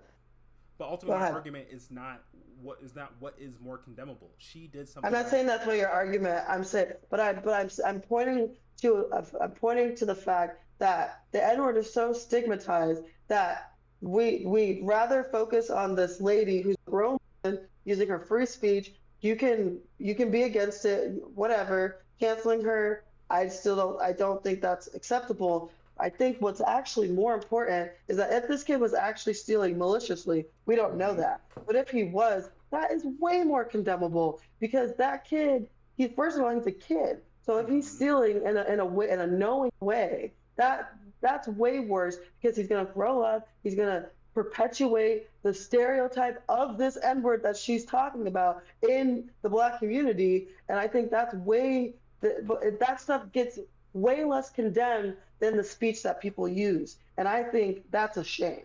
Well, to me, the reason why I would say that calling him a slur is more condemnable is because, like, to me, it is like a kid like taking something from a bag. Now, like, we don't know if the kid was just rooting around in the bag. We don't know if he was maliciously trying to steal something from the bag. And when I hear a kid taking something from a bag, I just think like a kid sees a bag and starts digging into it. Now that's bad. I don't think the kid should be doing that. I think that kid should be like he's punished by his parents for doing said thing. I think that's all bad, and that behavior should be condemnable. It should not be sanctioned. But I mean, when someone does something bad and you do something bad back, I think you can criticize both. I think Yeah, but speech is never worse than action, well, it depends on the action, right? unless it's a call to action. Well, no, No, I I mean, think speech no, can be. I Speech think can be worse saying than action. I think saying I'm Sometimes. going to steal as much is obviously not going to be as worse than actually stealing. No, I mean, obviously those two examples, yeah, the stealing as opposed to thinking about stealing something is, So it's like sticks and stones may hurt may break my bones, but words will never hurt me. yeah, but So why can speech what can you give an example where speech would be worse than action? I would say this example. Yeah, no. I think there's way more. There's that the implications of this kid if he was stealing, it has way more implications for the future of his life than being called the N word by some random white lady he didn't know at the park. Like, what's gonna be more detrimental to his life? Some random white lady calling him the N word, especially again if it was destigmatized, it'd be like, all right, you idiot. Like, Mm-hmm. people called me the N word plenty of times, and I'll have usually been the type of person that just was like, well, okay, great. Low IQ behavior, like good for you. But this kid's stealing, if that's not reprimanded properly, that will follow him into his adulthood, and he'll end up being like an inmate, and he'll end Yeah, up but like I mean, engaging in criminal behavior. So the implications, yeah, it's way well, worse. if this And I, you're using you're looking at the future implications of one action, but you're not really looking at the future implications of the other action. Yeah, I mean, this no, kid. I am. I'm just saying that they're way less detrimental No, to this because kid. well, if a kid got called the N word in a negative way, what if that harbors like right racial resentment within that kid because he got called this word, Okay. and And now he's like a white race, now he's like a black I racist would and he's I would trying to say kill I would say people. that I would say that that's weak behavior, and he wasn't raised well because words again, sticks and stones may break my bones, but words will never hurt. Yeah, you And so say if it's true though, it's what people are going to call you names. it's People true are going to put you down. it's So true to a certain if extent you're as gonna far as like a if you're gonna reaction to let it. words, no, this is why we're in such a weak society. It's because we take rhetoric and words to to such a deep level, but really, I don't believe that words should have as much of an effect on people than actions. And I so agree broadly with that, but again, I just think the action in this specific situation is not that big of a deal. Because the what? I think the action in this case is not that big of a deal. Because it's like, okay, the kid was rooting through a bag. The kid was rooting through the bag. It was a diaper bag. So unless he was taking out like the kid's like medication or something like that, but he was taking like a toy from it, then to me it's like, okay, that's bad. I don't condone that whatsoever. But then if the reaction to that is calling that kid a racial slur, then obviously calling the racial slur, in my view, is worse than that. Because I do think that regardless of like how you should react when people call you racial slurs, I do agree that like if someone calls you a racial slur, the reaction to that should just be brush it off, move on with it, and don't let it affect you. Period. But Period. I do agree that I want to live in a society where we don't just let people call people racial slurs, particularly children in this case. What do you mean let people? What do you mean let people? Well, just to say that, oh, it's not a big deal, and the What do kid, you do? What do you do? What do you do then? you condemn it. Right, which we did. So Okay, then yeah. So I don't get the argument. So my argument is like the calling someone a racial slur is worse than a kid rooting around in the bag and taking something from it, unless he was taking something. It depends on how he was. Like again, was it malicious? Was he rummaging through it? Was he looking? Oh shit, he's coming! Quick! Like there's certain cues that you can see, and what are going to tell you the intentions of that child. And so it's one thing if he's just like, so you would agree. Toy? Is there a toy? So you would agree with me if it was just rooting around, but you wouldn't agree with me if he was like maliciously trying to take it for purpose. I would not agree with you if it felt obvious that, which is again why I would love to see what led up to this. But yes, if it was obvious like this kid was engaging in thuggery, right? Which you do see. I've seen plenty of videos of little black kids in diapers, like fucking throwing up, our own cousins with their kids on Facebook, and their kids are throwing up gang signs, popping booty. Yes, they are. No, I'm saying popping booty. Throwing a gang sign or twerking. Obviously, there's less different kind of contexts where that's justified. But when I hear a story of a kid going through a bag that doesn't belong to. What do you mean less context where that's justified? If someone's throwing up gang signs, you obviously know what that means. You're like, oh, okay, he's throwing up. The kid might not. No, the kid might not. I'm saying me hearing that. Like, if I'm hearing that story, I'm like, okay, that's bad, and I can't really even think of contexts where that would be even less bad. Probably you can present something to me, but my initial instinct is say, no, that's bad. Kid, that's bad. That's condemnable. Well, but my point is not to say that that's bad. My point is to say that unfortunately you have black kids that are coming from these types of black families that are engaging in this kind of thuggery behavior from a very young age based on what they're exposed to. So that was my point. So I'm saying, hey, just because he was 5, it doesn't mean he can't be, even if he doesn't know what he's doing is wrong. Like that, I saw a video, it was like a cop cam of this girl who was stealing, 2 girls who were stealing at like Walmart or Target with their kids, with their kids in the store. And you see the video and she's in the bathroom. She was in the bathroom shoving stuff in her bag. The cops come into the bathroom, they bust down the door, they attempt to arrest her, which they did eventually. And the kid's standing there like has no reaction. He's just standing there like this shit's normal.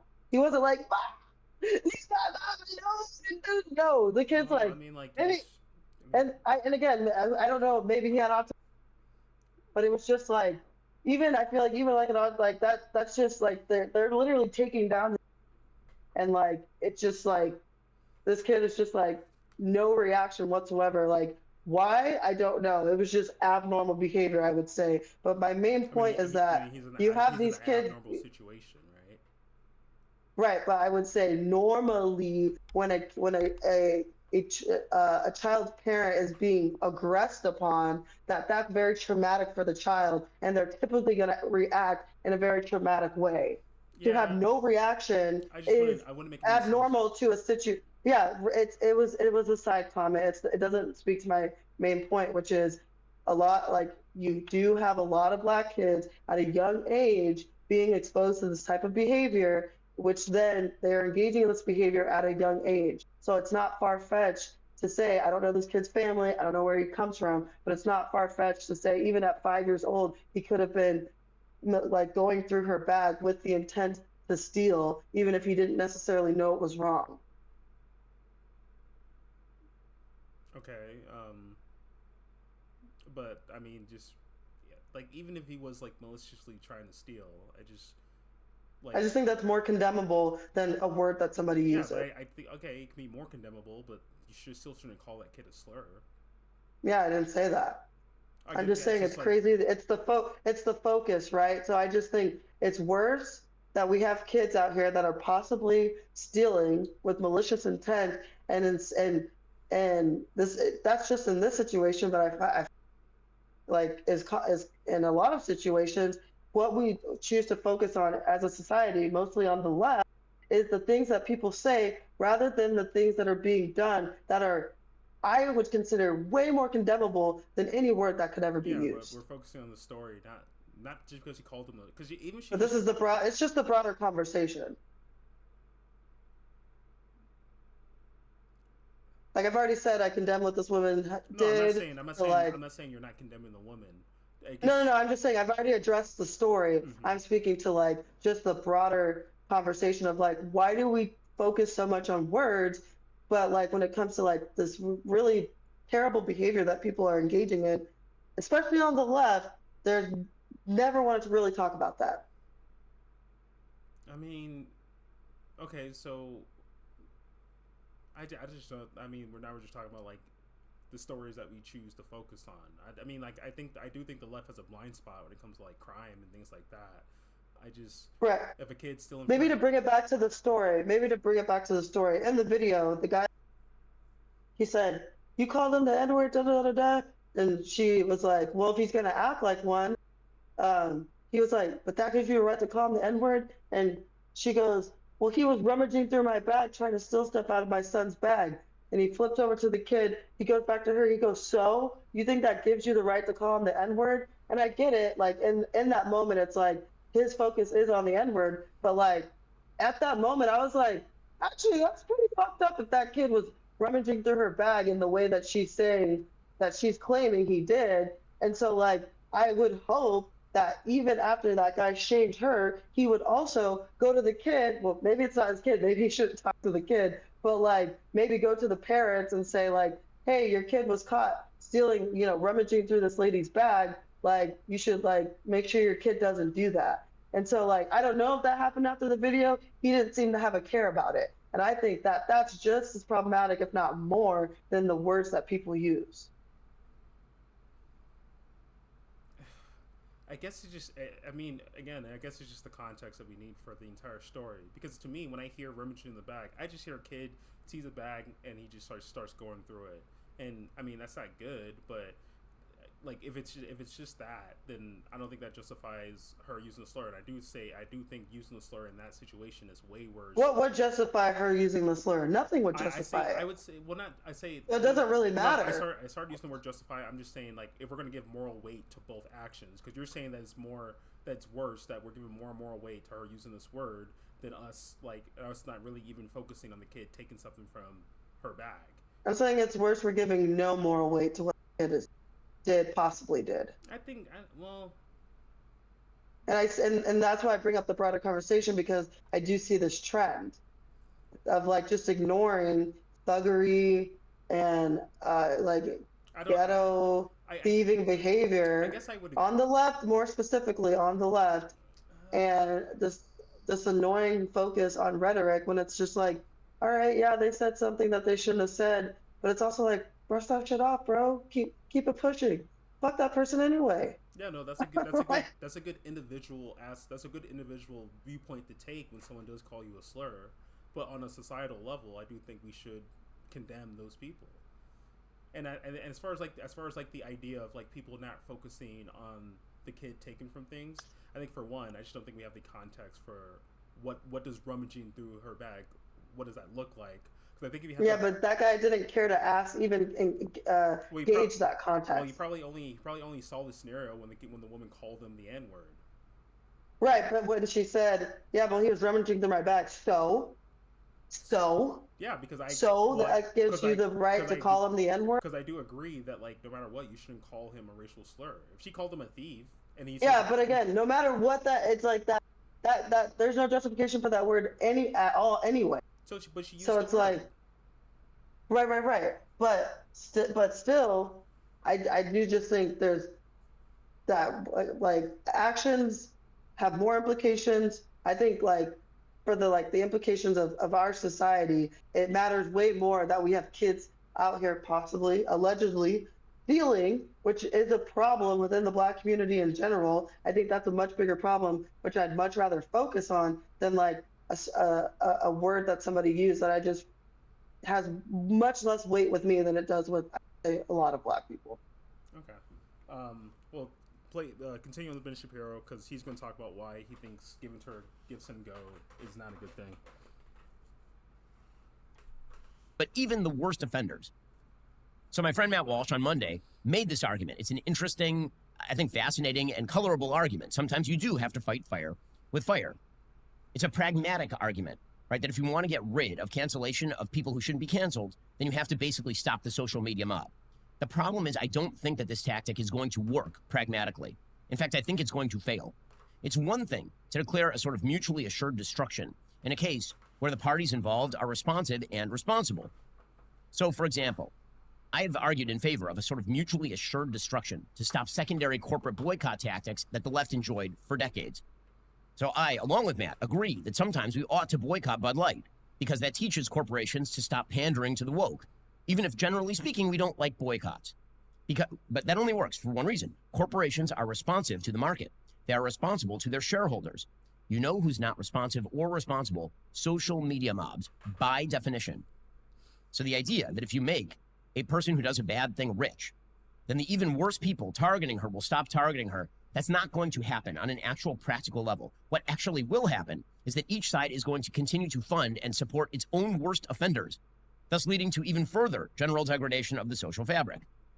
Social media mobs will be so outraged by the funding of the canceled person that then they will seek to support even worse people on their own side. Meanwhile, criticism of bad behavior and speech, which, again, that is sort of a normal part of a moral life.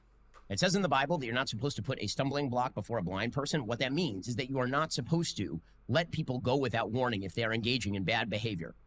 And if they're engaging in evil opinions, because there are, in fact, opinions that are quite evil. If you believe in the mass murder of entire populations, for example, that's kind of an evil opinion. Criticism of that, if you get rid of it, if you say that that sort of criticism is cancellation, that it's a sort of puritanical thought crime, this leads to a bizarre logic where it is actually worse to criticize a Nazi than to actually be a Nazi.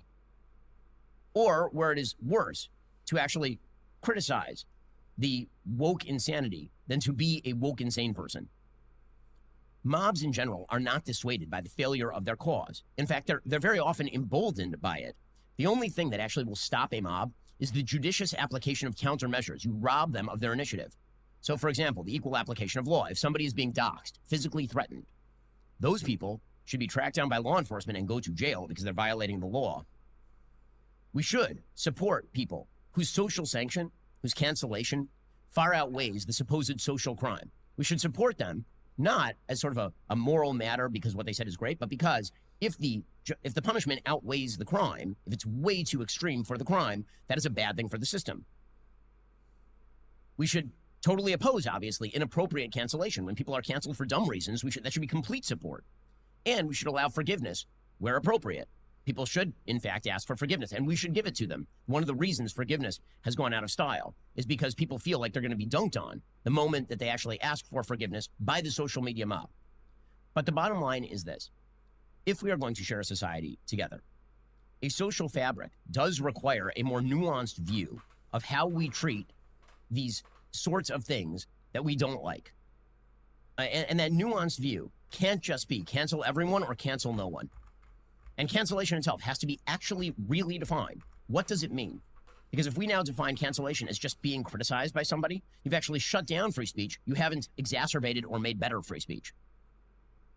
Okay, these are things we have to think through as a society. Social media has made this necessary, and as our common moral standards degrade, the society is going to continue to fall apart through a sort of reactionary cycling between the cancel everyone and cancel no one sides of this particular argument. We'll get to more on this in just a moment. First, choosing Simply Safe from my studio.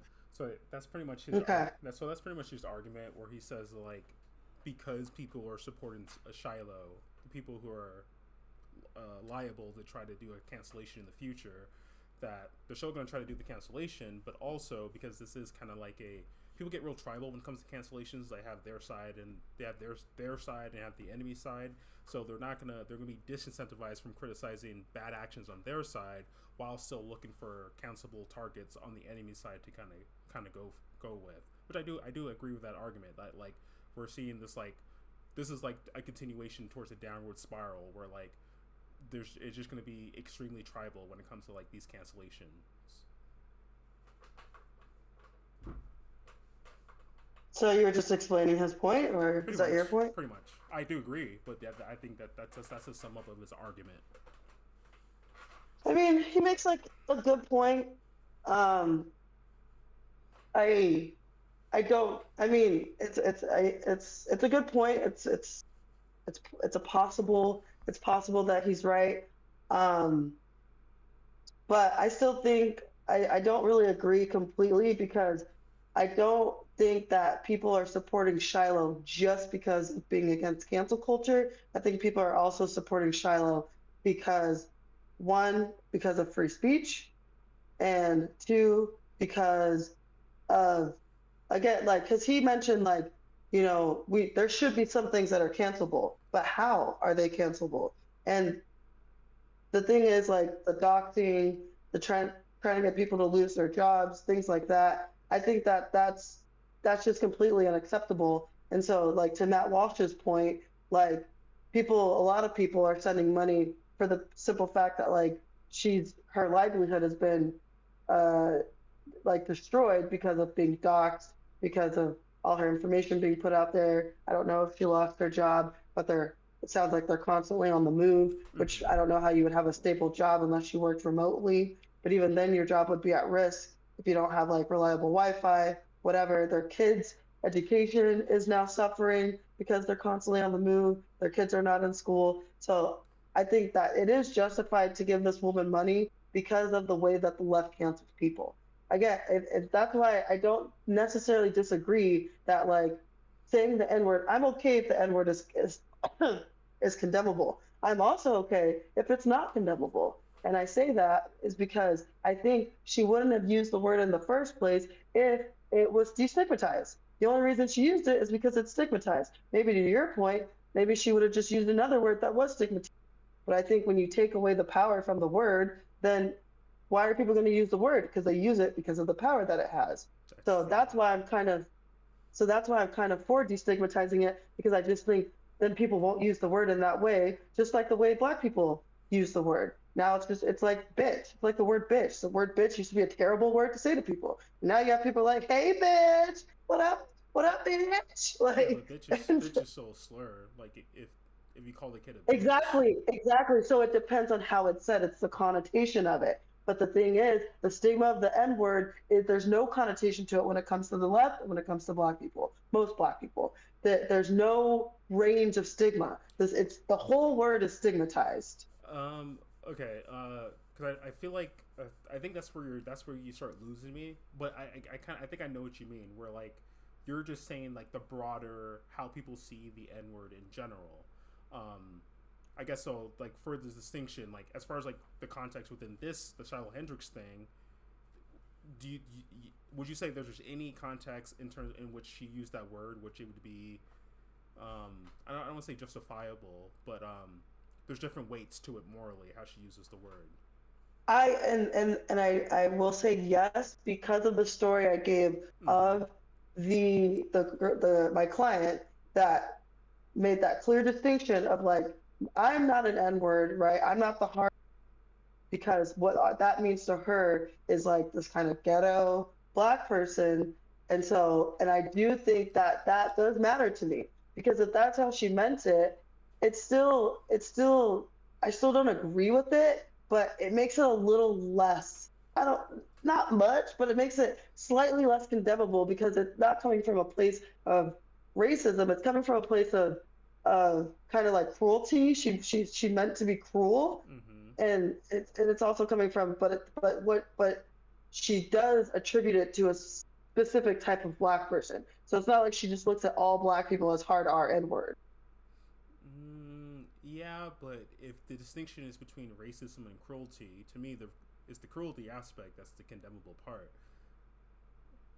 Yeah, no, I would absolutely, yeah, I would say that. But again, I put the reason why what I am doing, what's making me think this way is that I put different words in place of of the N word, and I don't feel nearly as bad about it, which tells me that it's a bias of mine, which is why I'm trying to take the bias out of it. Because if she was like, "You little fucking redneck," I mean, it's kind of funny, like, It's funny you because know. it's just a weird comment to call somebody. There's like a Yeah, you little redneck, or Okay. you piece of white trash. So to tackle his second words argument, which I think is Okay. interesting to kind of go into as well, is like what is because he kind of makes a distinction where like people who are like he still wants to retain the part of society where we're able to criticize bad behavior, which I do agree with that, but he doesn't. I agree. But he doesn't agree with cancel culture, like just attacking anybody, even regardless of like whatever. Like he doesn't think the transgression's that bad or it's not bad whatsoever. He does agree with people supporting that person. But let's just say that like someone does something bad, and let's say that like it's bad to most people. How should society react when there's like a clip of that and it goes viral? Because like to me, like the doxing, it is bad. I'm kind of at this point right now where I think doxing should be illegal. Like if you ask for someone's dox or if you post someone's like personal information online, you that should be illegal. You should face legal consequences for that. But let's just say I'd be okay with that. But let's just say that like none of that happened. But let's say, because I'm kind of thinking, if someone goes viral for something extremely negative, right? Like let's say Shiloh Hendrix worked at like, I don't know, like At school. At school or something. Yeah, she works at the school. Oh, okay. Yeah. Well, she's like, for example, like, would it be wrong for the school to terminate her? Okay. Well, let's actually use Walmart. Okay, because it's a private company. Okay. I would say no, because it's a private company. Now, if it was a school, if it was a public school, it depends on, and if we're using this context, I would likely say yes. I would say yes. Why the distinction? Because, what do you mean, between private and public? Yeah. Well, because public is being funded by taxpayer dollars, which means the public kind of has a little bit more of a say in who they want their tax dollars to go to, if that makes sense. And then when you even, yeah, and I think I'm going to stick with that, because even if it was a private school, it's still private, and I'm really about business rights. And so if the private freedom of association, right? Yeah, that's why I say it's okay with Walmart if they want to fire her or not. Oh, but you said it'd be wrong if Walmart. Okay, sorry. Just to repeat, you said it would be bad it'd be good for a public school. Well, it'd be okay for a public school to do it, but Walmart. I said I'm more iffy on the public school. Walmart is completely okay, private company. Okay. Right. And so now I think maybe a better comparison would be a private school versus public school. Mm-hmm. So where I'm making the distinction is public school, it's funded by taxpayer dollars. There's a bit more of like, kind of like, there's like the public has a bit more sway in terms of the public funding because of like, the school boards, like the parent teacher, board meetings that they can come to. The district of the board is electable, right? And so and because it's public, it's for the public. I just find that I still think it would be okay if she got fired. They would just have to walk a finer line. Because again, it's free speech, and so that's why I'm kind of stumbling on this, because on one hand I'm very much for free speech, and the whole point of free speech is that people get to say even the most condemnable things. Mm-hmm. That is the point of free speech. And so even the things that bother me, I have to kind of take my own bias out of it and say, okay, but free speech. And so, but when it comes to the public school, I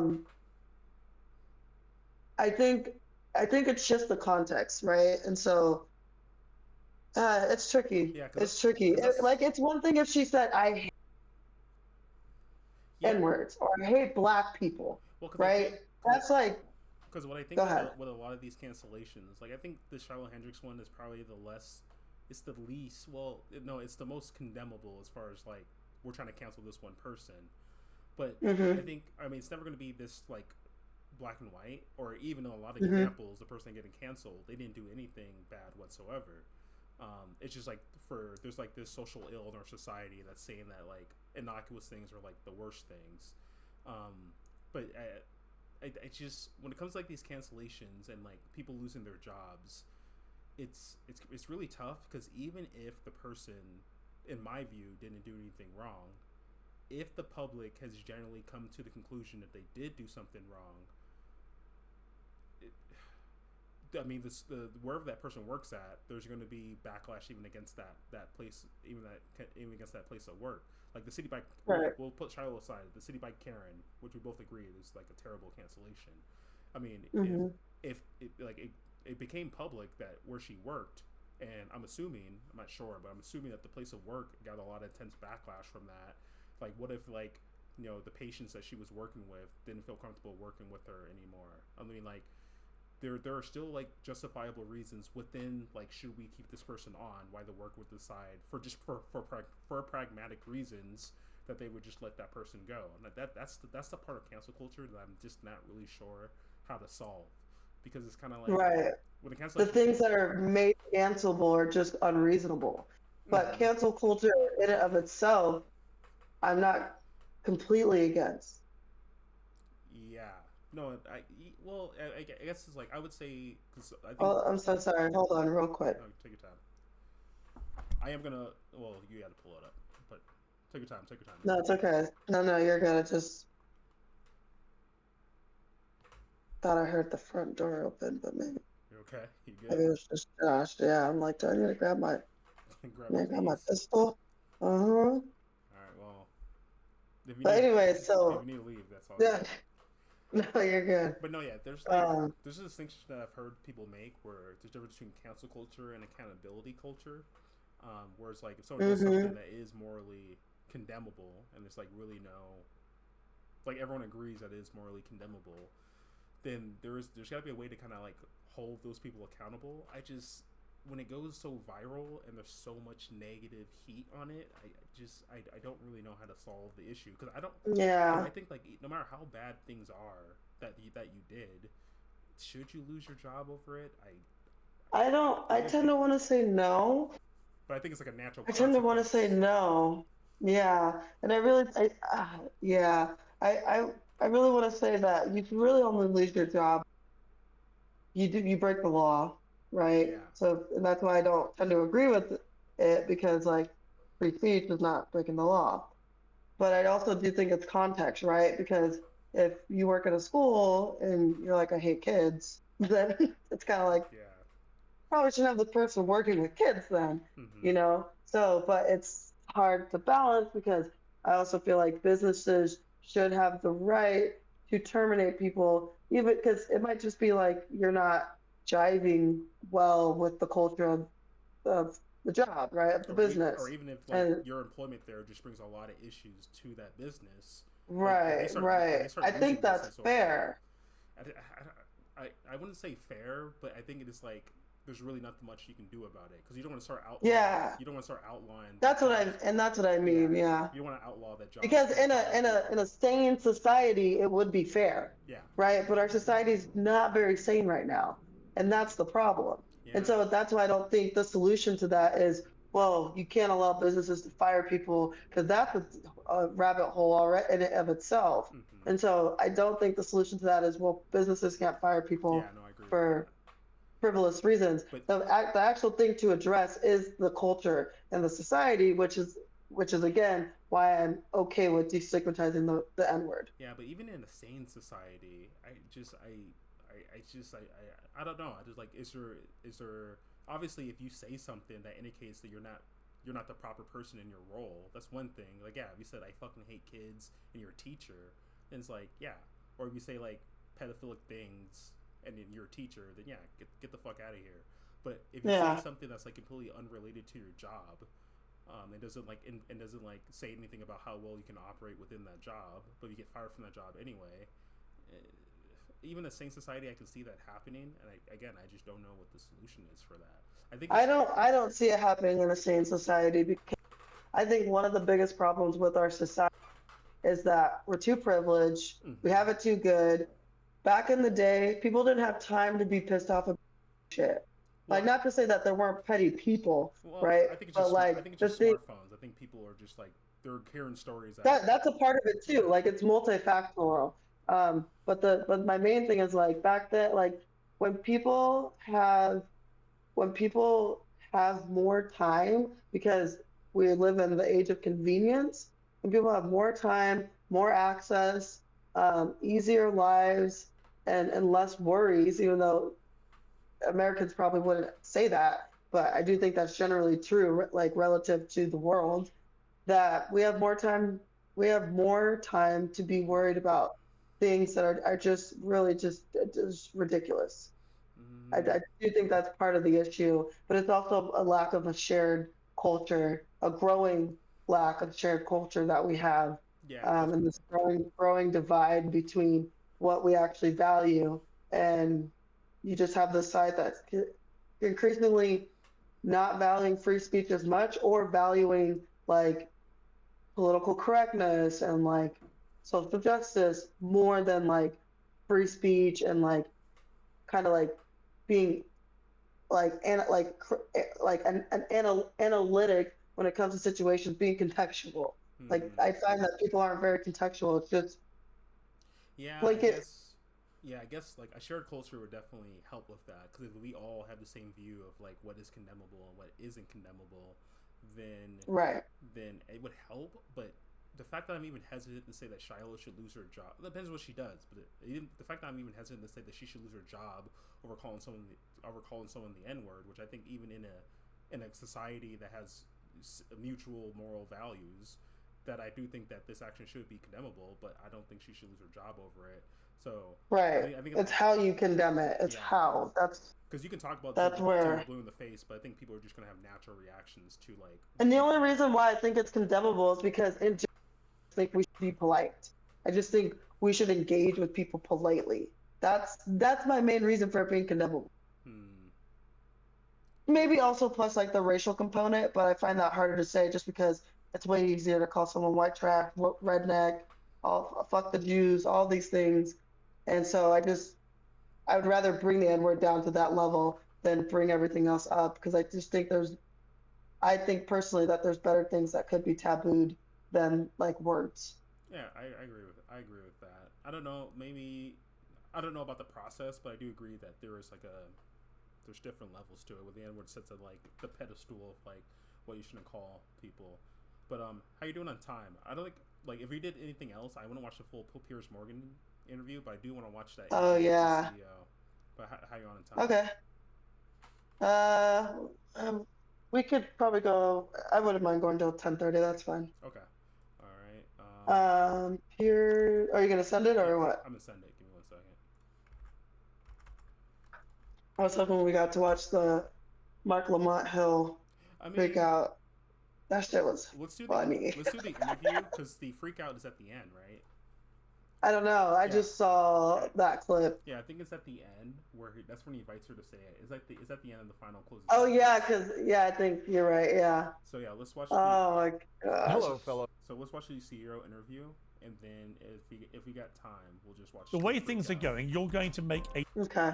So, Where do you know where it's at? so Oh wait, I could see. yeah, is that right there? Found it right here. Shout out the timestamps. We're being joined now by Jacob Wells. He's the Christian founder of the Give, Send, Go donation site that both campaigns have been hosted on. Thank you very much indeed for joining me, Mr. Wells. First of all, your so pause it. reaction to So just some context of what we're watching. So Piers Morgan, most people have heard of him. Lately, he's been doing a lot of like panel shows where he brings on like more online content creators. And in this specific scenario, he brought on like 4 panelists. We're gonna get to that in a little bit, but what I'm gonna watch is this is the interview that he has with the Give, Send, and Go founder and CEO. Specifically asked them about like his process for like what he chooses to host on his platform as far as like for funding goals and things like that. They're gonna kind of get into like the racial context of the situation. I think they talk about the racist comments because Give, Send, Go famously he disabled comments on both the Shiloh Hendrix campaign and the Carmelo Anthony campaign because like I said earlier, these two events have been tied to each other as far as like black people are defending what people believe is like a murderer who unjustifiably killed Austin Metcalf, and now white people are defending this girl who called a black kid the N-word. So if you compare the two, then like obviously one's more morally condemnable if you believe in the guilt of Carmelo Anthony. But yeah, that's what we're kind of watching. what seems to me to be a blatant hijacking of both of these fundraising host sites for different reasons, but definitely been hijacked by people for racist motivation.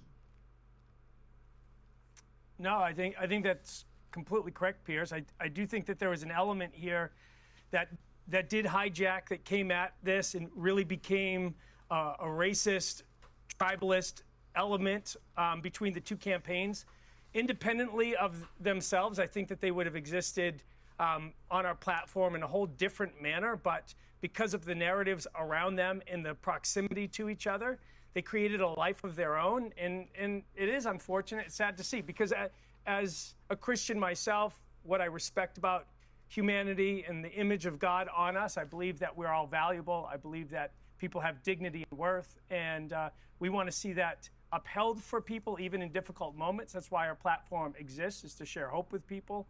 And it's been a difficult week, several weeks of just navigating the complexity of these situations as a platform. Studies show that strength training burns more fat than cardio alone and is critical for maintaining 10% off the Power Rack Pro. Visit getjackedup.com to sign up for the free program and use promo code PIERS, P-I-E-R-S, for your discount. That's getjackedup.com. Go and pause it. But let me ask you, in the case of Shiloh Hendrix, So what do you think about people like... That is not a fitting advertisement for him. I know. Sorry. I was like, bro, I ain't going to a website where you ain't looking jacked up.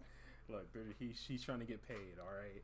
But what do you think about people like linking these two incidents together? Because Mark Lamont Hill, I mean, there's things I disagree with them on. I know there's a lot that you disagree with them on. But he does make a distinction between the two. But I'll get into that in just a moment, because I kind of do agree with them. But what do you think about people linking the Carmelo Anthony thing and the Shiloh Hendrix? At first I thought, well, that's dumb, because I went and looked onto the Give, Send, Go for Shiloh Hendrix.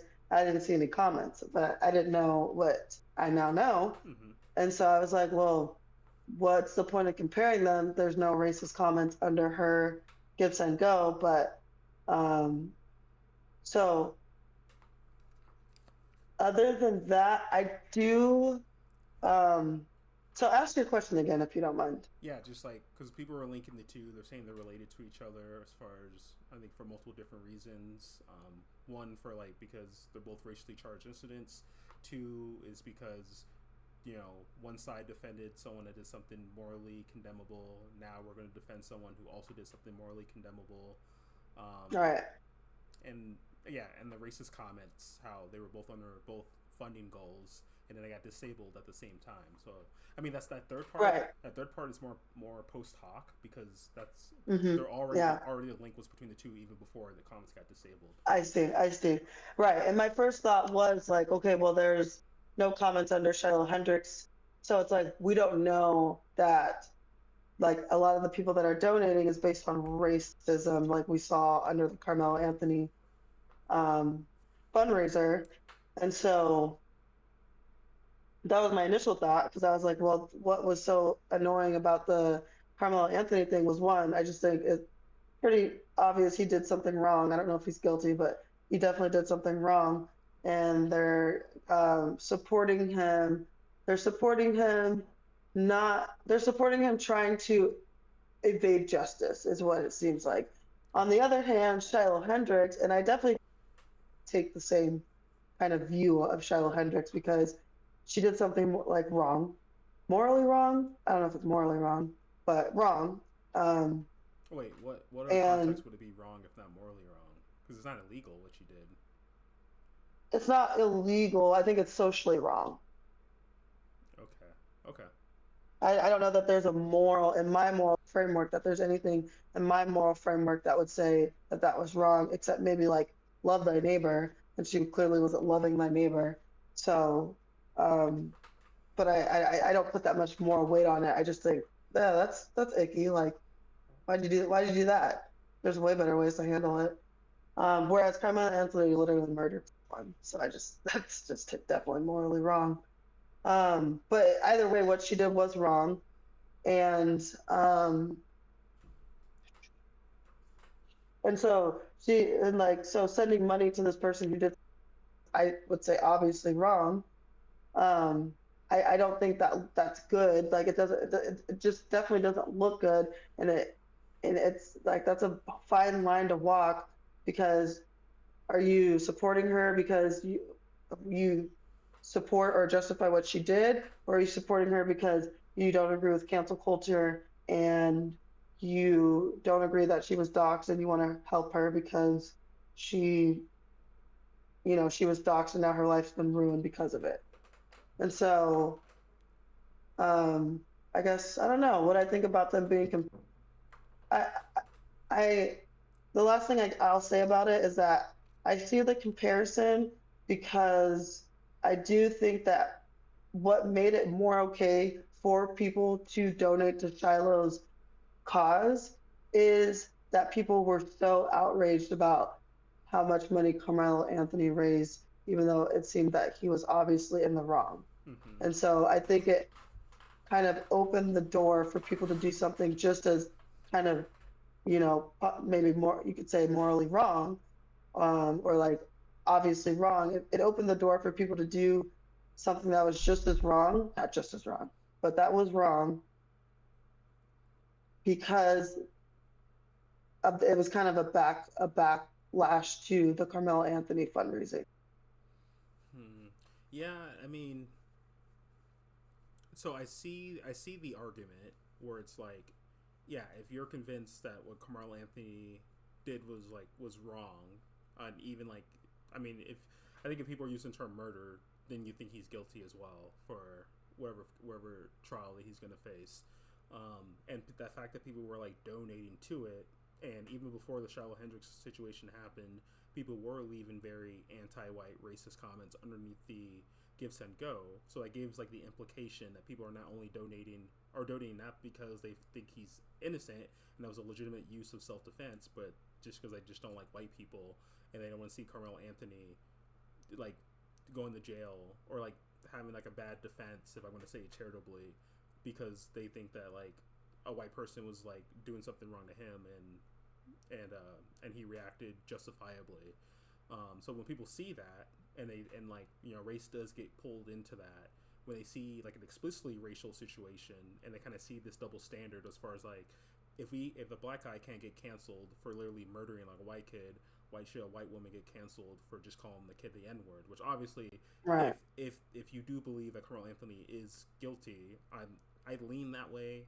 I'm just gonna wait for the trial, but I lean that way. I think he is guilty, barring any like evidence or barring some law that I'm not aware of that just It'd have to be like, defense. I mean, they would have had to have been like jumping him for me to be like, okay.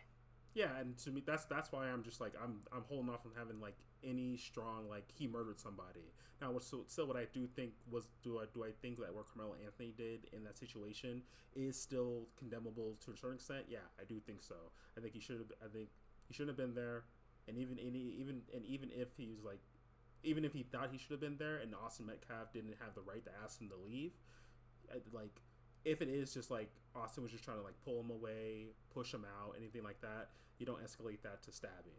That's just me, right. as far as like morally right. goes. The legal, how legally condemnable it is. I'll just wait for a trial to come out. That's why I'm not gonna use the word murdered. If anything, it's a fucked up. It's a fucked up use of self-defense, in my opinion. But at minimum, yeah. Or back, well, it depends on like how the trial plays out. But regardless, like even if he's found innocent, I'll say what he did was wrong. Right, that's what I mean. Okay. So and people seeing that and like him raising so much money, like I can see why the cases would be linked. But I do think that the distinction I'm going to make, which I think is an important distinction, is that I think that Carmelo Anthony, the funding goal in and of itself, to me, is for defense purposes. He's using it to bolster his defense in the trial that he's gonna face. I do think that. So I think that like people given to that goal, even though I think there are racist comments underneath each GoFundMe. But I think like if we're just gonna say that, I would want to see the racist comments under Shiloh's if you have any examples, bro, because just sis, saying racist comments is yeah, sis, like, because what?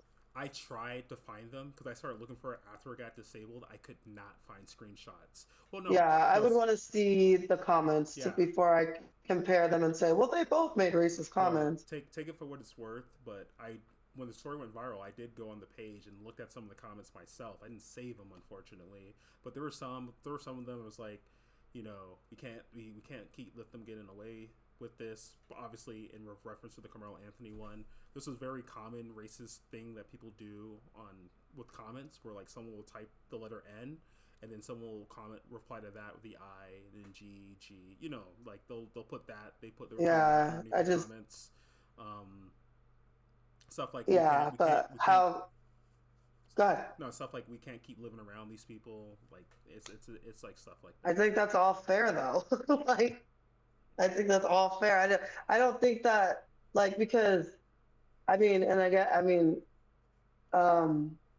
you say those are racist comments though, right?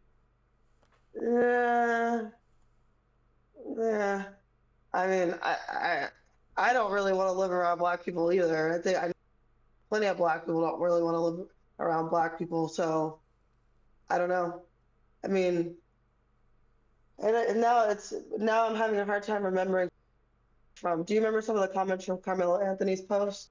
It was stuff like, white people think they can get away with anything. We're happy that he killed that white kid. Like more applauding the death of the white kid as opposed to saying exactly. Like, hey, I think this exactly. I think there's a difference between like you're praising the killing of a white kid for the purpose of that, for the pure reason like because he was white, versus like you're recognizing trends in society, and maybe you shouldn't be applying that. And again, we got to get away from these people. Are they talking about all black people? Are they talking about the thuggish black people?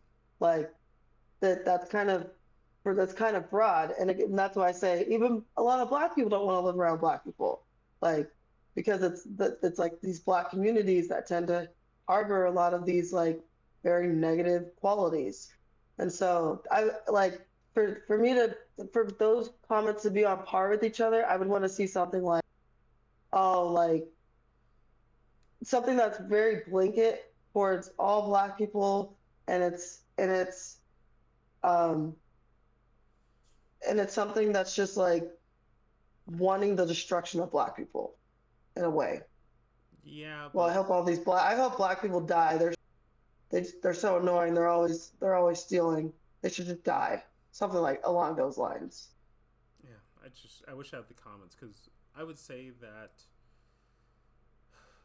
like in the same way where like, but I just think it's more justified because like I think black people's criticisms of white people are not justified.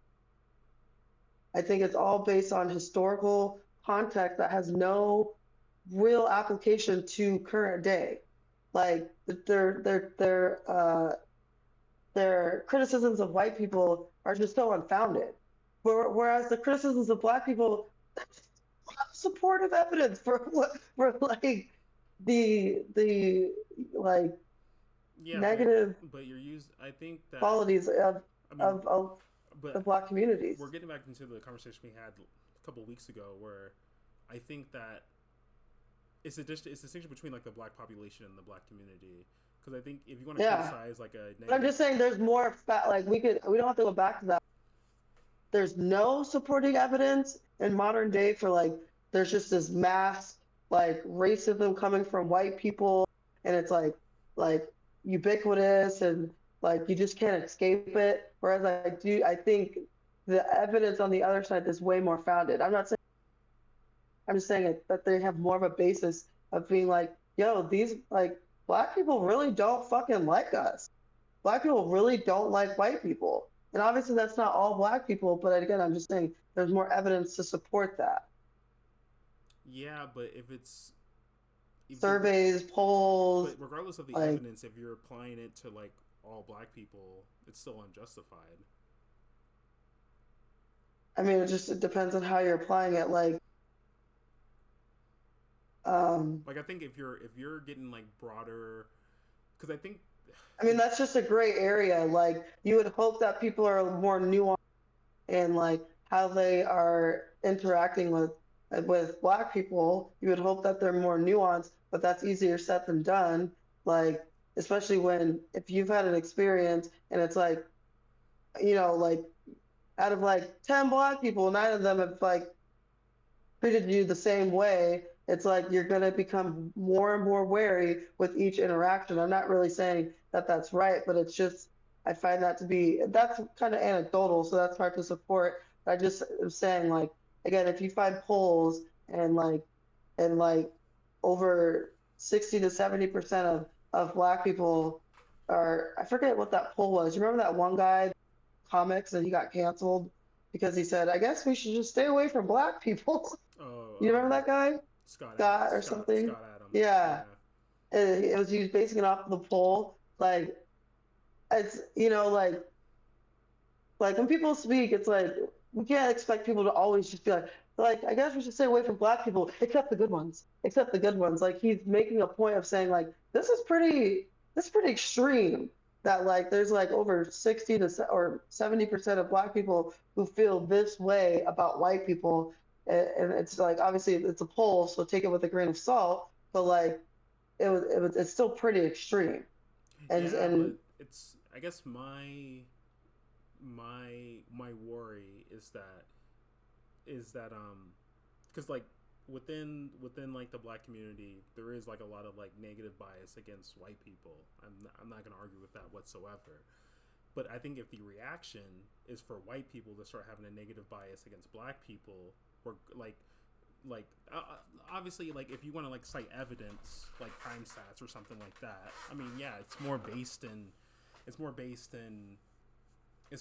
something. But if that's resulting into like a wider negative bias of Black people, when like in my view that those crime stats still cite, I mean, a minority of Black people within that population, then I think that's something that shouldn't happen. And I do think, like, I personally am going to call out both, but I do understand that like the broader culture has not called out both to the same degree. People are overly focused on, and like, so that's why I find it more important to call out Black people, because right now it's really not white people that are instigating this, maybe except white liberals, and they're instigating it on the side of Black people. What do you mean? So it's what do really you mean instigating?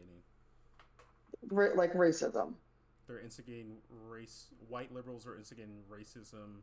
Black people, and I said white people are not really to the extent that Black people are. I think when it comes, say that again, you cut out. I think when it comes to like this conversation around racism and who's actually perpetuating it, Black people and then maybe white liberals are the ones perpetuating it more. And I agree with you that there's a major concern for the backlash that's going to come with that. But that's why I find it more important to call it out.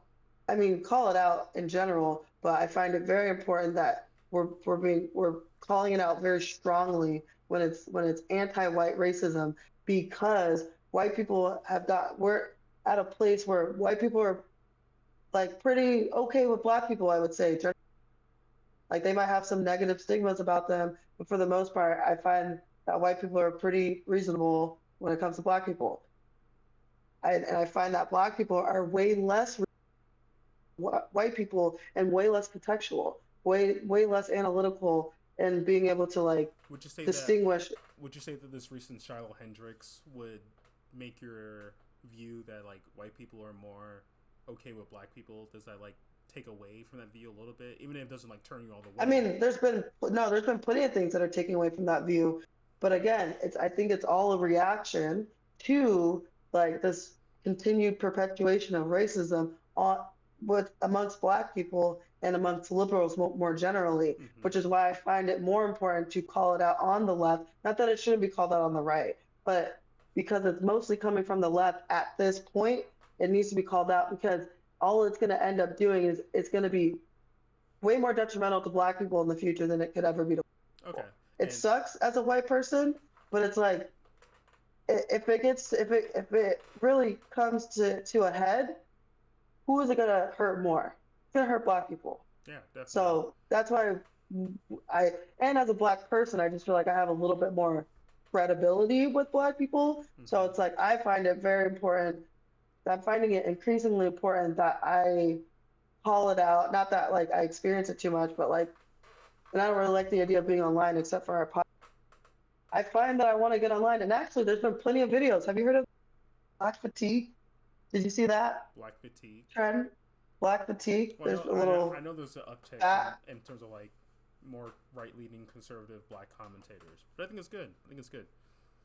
Well, not even just that. Like, there's I do think that's good, but I also it's so there's this video of this white lady going around who's very reasonable. She's very reasonable, but she's obviously getting a lot of backlash from like the wokies, and she's talking about the Shiloh Hendrix case. She's talking about how it's wrong what she did, but then she kind of caveats it by saying like, but also I do think like people are just getting fed up with this kind of ghetto behavior that you're seeing a lot from black people, and not really being allowed to hold them accountable to kind of behavior than you would other groups of people. And so and she terms it black fatigue. And then you have other videos. The kid rummaging through the bag is ghetto behavior. Yes. I feel like our parents at a young age, I would have been taught real quick not to go through people's stuff. That's crazy to me. I think that's wild, and I think that. You think that's normal for a child to go rummaging? No. I'm not saying that's normal. I'm just wondering, is that unique to like black kids?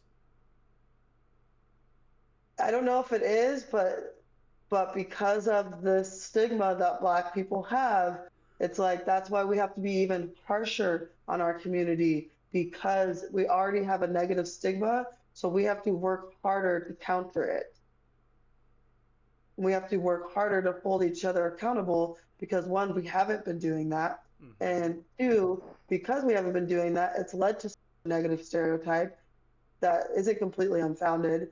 And so we have to work harder to counter the damage that's already been done, and to then get to a more balanced position where we don't see black people in that way. Yeah, I guess the only thing I would say to that, because it's not that I disagree with you, I just don't know if it applies with this kid. But again, it is kind of like the Carmelo thing that we talked about. Like, is what Carmelo Anthony did, or is what this kid did, is that like an outset of like these negative aspects within like the black community?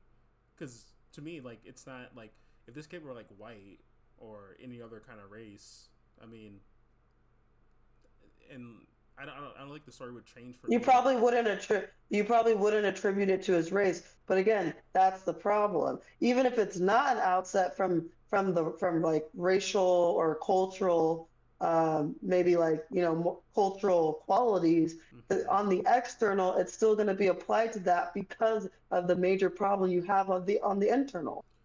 And so you have to correct the internal. If you don't want people to see you in that way, even when it's not, then we have to be harsher on our community and hold them to account way more and way harder. Otherwise, it's gonna get worse, because you're already seeing it. No, I do agree with that. It's a very, I think my intuition makes me hesitant to agree all the way. It's because it's like a violation of like how you treat this kid as an individual. Because I do agree that like your actions, especially when like if you belong to a group that is known for like these like negative things, then unfortunately you are gonna like be kind of profiled as like your actions are going to be representative of that group, or other people's actions in that group are going to be representative of you. I think it's a very natural consequence of just like how people operate. I don't think it's like unique to black people in terms of like just like it's not. It's just like sort of like the association goes. But I think it's more heightened when it comes to black people, because it's not, we're so tribalistic. Well, it's not. Well, it's well, black people are one of the most tribalistic groups and it's based on race. It's not even based on any like real shared values. No. It's mostly just based on race, No, that's which is a true. terrible thing to do. It's a terrible a trait to center yourself around. Yeah, but they're not. They're probably the most, but they're not the only tribalistic racial group in America. Who else? I would say Asians are. I would say if you want to separate them, I would say Jewish people are very kind of like Yeah, but I would even oriented. right, but Jewish people, it's still mostly based on religion. Because as soon as a Jew is not really religious, they're I mean, beholden to their culture. I mean, it's I kind of mean, look at all the yeah, but there are people who identify as Jewish but they don't participate in the religion. Like it's like right, like but they're not. But Jewish is just because it's the religion, it's the ethnicity, and it's also like a culture. That's why it's kind of hard with Jewish people, but I think they're still very in group oriented. Yeah, but I think that dissipates when they move because when they move away from the because when you're in the religion of like being a Jew, then it's like you also are attached to not just the religion but also the ethnicity and also the culture. Mm-hmm. But when you move away from the religion, I think tribalism or your the ties are just not as strong and definitely not nearly. I think the religious Jews are more tribalistic than Black people, but it's not based on race. It's based on the shared culture, the shared values, and even the ethnic and the ethnic and the cultural Jews. It's still based on like a shared values and like a shared culture. And even when it comes to Asians tend to be to form tribes amongst like the region that they're from, not just all Asians. You know, it's not like Chinese people are like you see groups of Chinese and Koreans and Vietnamese all hanging out like, well, we're Asian. No, it's usually Chinese. You have groups of Chinese people, you have groups of Vietnamese people, and they have a very much shared culture. Now, Black people have a shared culture. I would still say it's very superficial because it's like music and it's like hair and it's skin color. It's all these like very superficial things. It's not on a deeper level, Well, which I don't really blame them for the deepest level because is they like the shared. It's the shared. it's Like the shared trauma. Yeah, it's the shared trauma of the racial discrimination that they went through. Right, which is also a terrible reason It's form a terrible. culture around. It's Yeah. terrible, but like in the same way that like, because when groups of people are attacked on the basis of like a characteristic, it's very natural for people to like form around that certain characteristic. Oh yeah. That's why I say I don't blame them. Mm-hmm. That's why I specifically said I don't blame them. I Mm-hmm. just think it's bad, and we should get away from that, especially as America has become less racist, and there's no slavery, and there's no Jim Crow. There's no need for that anymore. At the time, absolutely, it made complete sense, and even like post, civil rights for a hot minute, right? But it's nowhere near that anymore. Like, Yeah. and yet we are the most tribalistic. Like, you even see this in like the election. Like, 92% Black people vote Democrats no matter what. Even Jewish people, there's a split. Actually, Jewish people do tend to vote Democrat, but I don't think it's upwards of 90%. It's pretty high though for Jewish people. It is pretty high. They're pretty liberal, but I don't think it's upwards of 90%. And even isn't like more recently that even Hispanics were voted Democrat before like the Trump era. Yeah, not as much. They were probably more like the 70%. Mm-hmm. Like I know from first Trump term, they jumped up from like around 30% up to now like 54%.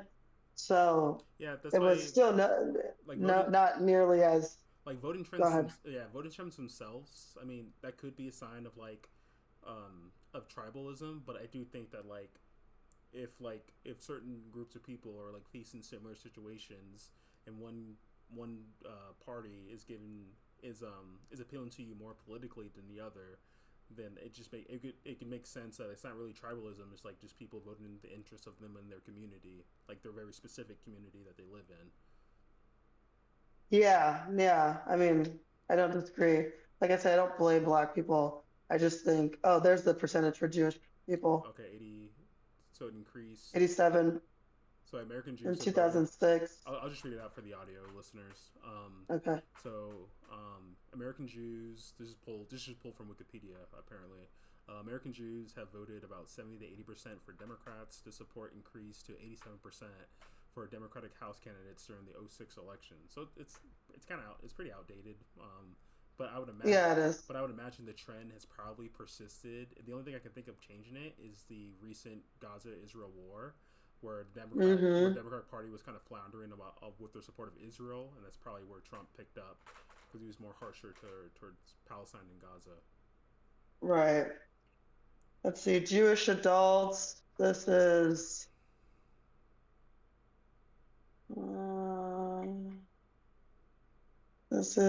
as of, looks like 2016. 2016, Jewish adults.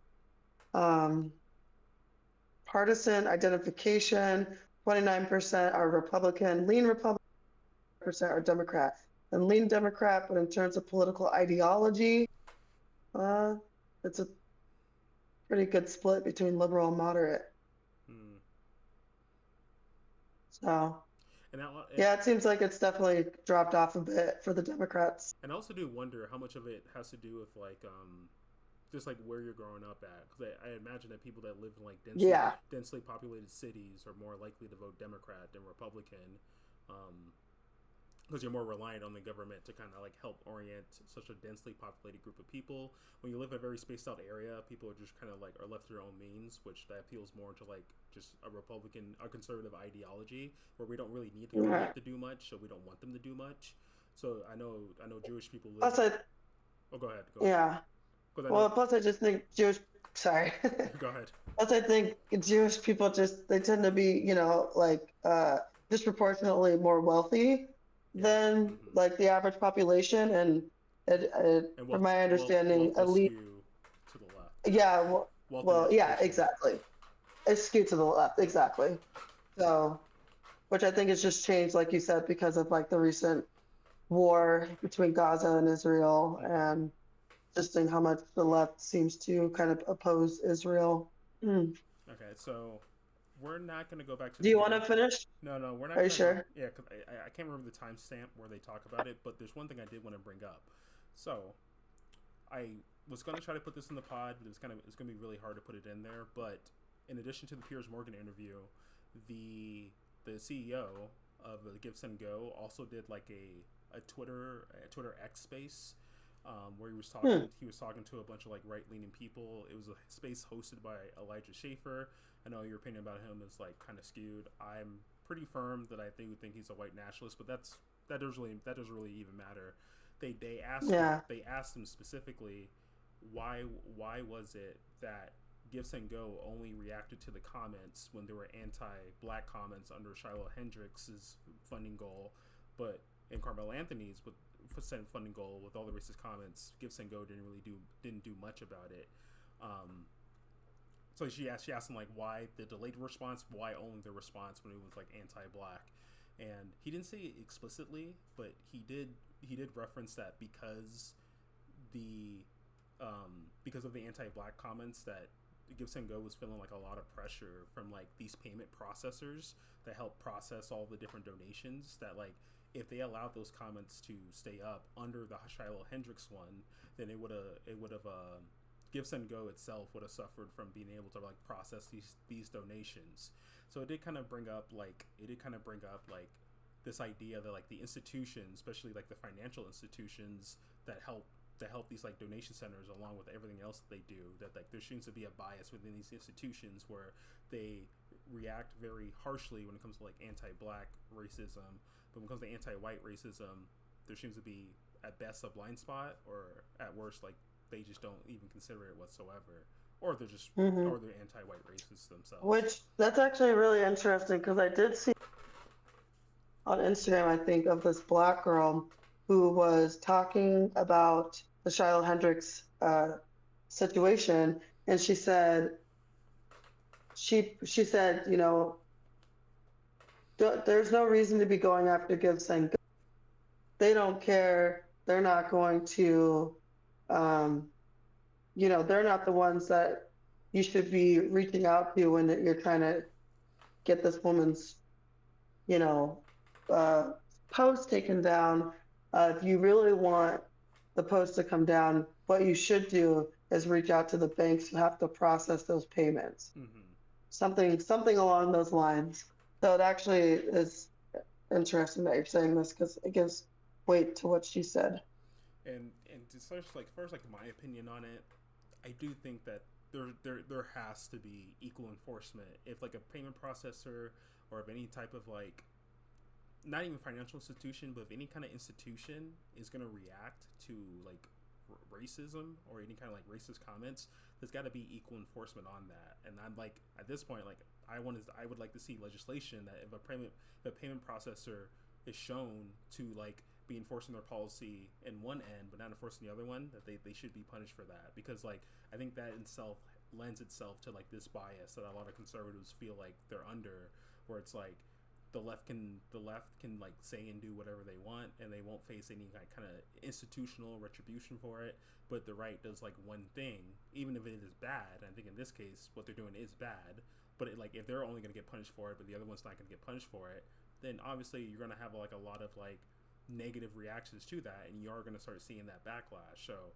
if that is true, that Give Send Go was feeling pressure from payment processors, but they weren't feeling the same pressure when the racist comments from their Carmelo Anthony's, that shit needs to stop. And I do think that like if it's Visa, MasterCard, whatever, if they're the ones like putting this unequal pressure, they need to face political ramifications for that. Yeah, it's discrimination. Yeah, definitely. Let's try to get through the rest of this. Like, there's a part that I want to watch because How long is it? It's about 30 minutes. Let me see. I want to find the part where Piers Morgan wanted him to take down the funding of the Give Send Go for Shiloh Hendrix, and he asked them why they didn't take it down. And there was a very interesting thing where he talked about like the only things that Give Send Go would not allow for is like active harm to kids. Go like halfway, play a little bit of it. We'll see if we can find it in a couple minutes. She should be pushed into the recesses of society, and that she should not have a voice, that she should be canceled and silenced. This is what drives people to suicide. And it's this cancel culture mantra that go back like 10 her name minutes. was Amy Cooper, and happens outside of Give Send Go. Because we can't police everything that happens outside of Give Send Go. All that we can, because of our platform, they could send my child aside, and I would tell them. You just said that one of the caveats. And we've allowed things that we completely disagree with, past behaviors, as far as the services that you get to. Yeah, well, she might have some racial, and words are two different things, and we do make a distinction of that in America. I think it's going to be coming up soon. Okay, we'll give it like 5 minutes. America, they are very clearly different things. I don't know of any law. I'd be happy for you to inform me with what that law is, because I don't know everything. I'm happy to admit that. But as has already been mentioned on the show earlier, there are needs that exist outside of the reality of that moment. Go back for Shiloh. Go back a little bit more, because I know he asked them like, isn't this like against the law? Which is like laws is the framework for what. Filming her, doesn't care, is blatantly racist. Why should someone like that be allowed to raise any money on your site if, as you say, you are driven by a Christian purpose? Piers is so despicable. You don't like him? Just in this one. Yeah. Like, it's like, dude, you realize how authoritarian you sound? He sounds like he would have been in agreement with Canada squashing the funding that the trucker convoy raised when the government frees their funding because, well, they don't deserve to raise money. Who are you to decide that, freak? Yeah, because I don't think we're going to find a specific time code, but yeah, he basically asked them, like, why is she allowed to fundraise, even though, from what it looks like, she did say something, like, completely racist to this kid. Isn't that, because, like, because the Give Send Go founder, he is openly Christian. Right. And so you asked him, like, is this a violation of his Christian principles? So why would you allow that? Are you saying that's not a violation? And so no, because part of a Christian principle is free will. And that's what. So there you have to balance that with your other principles. And that's what he's gonna say as his answer, the founder. So we can play a little bit more. Yeah. So it's just like, even the Carmelo Anthony, as disgusting as I thought that was, I don't believe, correct me if I'm wrong, I ever once said, well, they should take this down he shouldn't be able to raise money. That's a slippery slope. No, you never said that. I don't think any of us would ever agree. I don't think. Yeah. I don't think Shiloh Hendrix should have her funding goal taken down. I mean, like, Exactly. because like a lot of people that will, It's sad. because a lot of people that will like say like freedom of speech, but not freedom from consequences, like that's kind of true. But what you're really saying is that like, well, we're not gonna let the government like crack down on speech, but we're okay with like big institutions cracking down on speech, which to me, Right. it's still a violation of like the of a free speech principle if you're just allowing Principle, if you're exactly. just allowing another big institution to come down on speech itself. So not only does the government uphold free speech values, but I think the institutions like corporate institutions, financial institutions, I think almost everyone should uphold free speech values. Obviously, context matters, but Right. I don't agree with him taking it down. He does ask him this. We're not gonna watch it, but he does ask him this funny. He does ask him this funny question where it's like, well, because Give Son Go does not allow funding for abortion or for trans surgeries. So, because like I think Give Son Go, he said like, well, we support free speech, so anything that's not illegal, we allow. That's what he says. But then he asks like, well, what about abortions and trans surgeries? Like those aren't illegal. Why do you not allow that? Which again goes against his Christian principles, but there is like a bit of a hypocrisy there as far as like you say. Not really, because the N word is not some biblical principle. It's just like sorry. The hypocrisy is saying that you only don't allow things that are illegal, but then you explicitly prevent abortion and right, yeah. Which is careful with the response, like don't try to cop out. Like just say, well, because it's really, and it's not like it's, you're not gonna look good saying this, but like I would say saying the N-word is not a moral issue. It's just societal, it's socially wrong. There's nothing in the Bible that says thou shalt not say nigger. Like, is there anything in the Bible that says like calling people like bad names or anything like that? Not as far as I know. The only thing I think it could apply to would be love thy, but that's not a, that's an ought statement, not a not, you know what I mean? Like one ought like to not.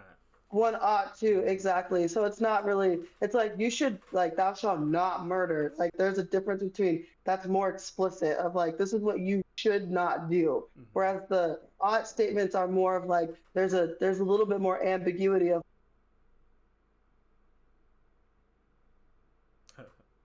Hello? Did you cut out? Okay.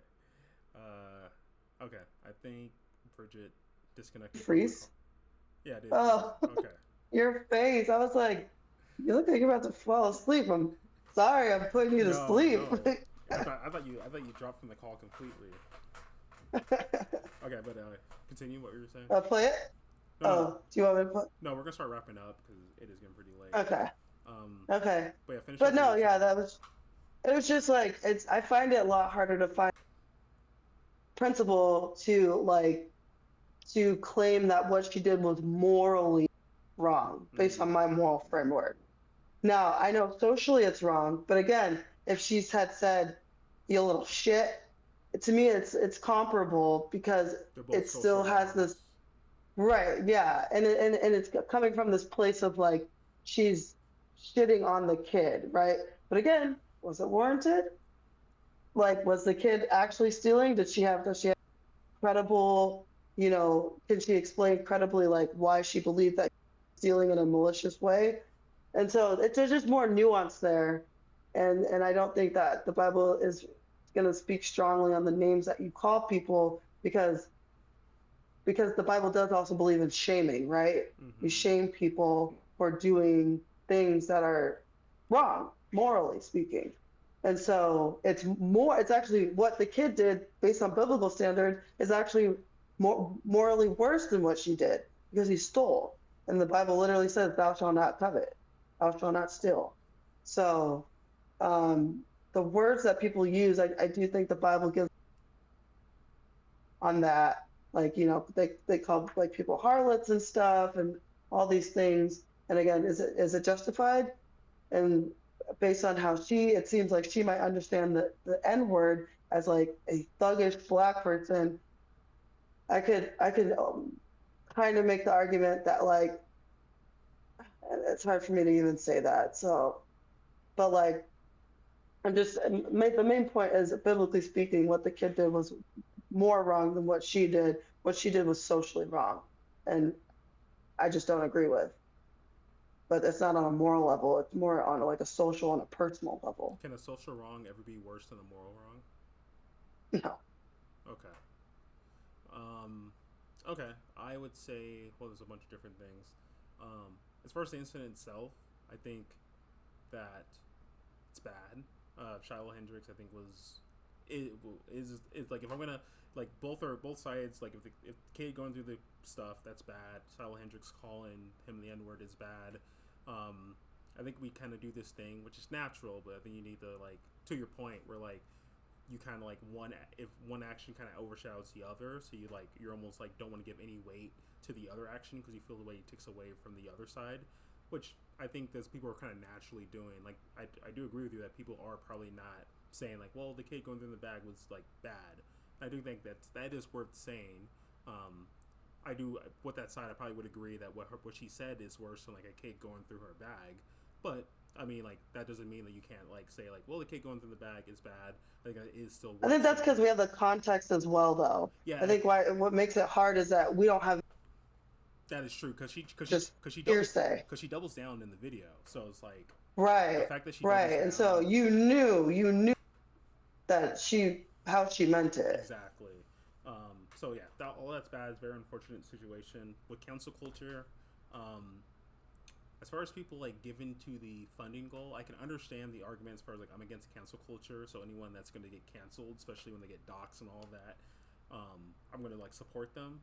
That I get, but I think it's getting hard to like make that distinction when like I do think there are people contributing to our funding goal because they have at best some negative bias against like black people for justified reasons, or at worst they just don't like all of black people, like the entire black population, and they're happy that a woman could be openly racist and not face consequences for it because they do support that racism in one way or another. As far as like just cancellations in general, I think we both agree that canceling the way it takes place now is bad and needs to be ended. Like we both said, like I would support legislation like charging people who post docs or ask for people's docs, at least civilly liable. Like you should be able to get sued for that type of shit. Sued, right? Yeah, right. Because it's just getting out of hand, and because doxing is actually legal nowadays. It's legal right now because it falls under like free speech. But I think that's just a misapplication of free speech. I think like it's doing like I guess so. I won't go over each thing, but I think the biggest thing I want to talk about is like my views on like free speech. Because I think at this point, I do think that you're probably more of a free speech absolutist than I am. Like I'm starting to have a lot of like misgivings over free speech because speech is just so powerful nowadays. I do think we need to start curbing what people can say and do within reason, obviously. But I think doxing is something that's like been kind of slipping through the cracks as far as like, well, it falls under free speech, but it's a very negative form of free speech, and I don't even know what is like a good appropriation of that type of speech. I would be okay with outlawing certain social media platforms, if not all. Social media platforms? Like which ones? That would be my solution to this issue with free speech. I think one of the biggest problems with free speech is that we have way too much access. There's way too much propaganda, way too much outside manipulation. That's causing way too much chaos within our society. And it prevents people from actually wanting to engage with people in a real way, because why would I need to when I can find at least 20 people online that'll agree with my side? But you would outlaw social media platforms?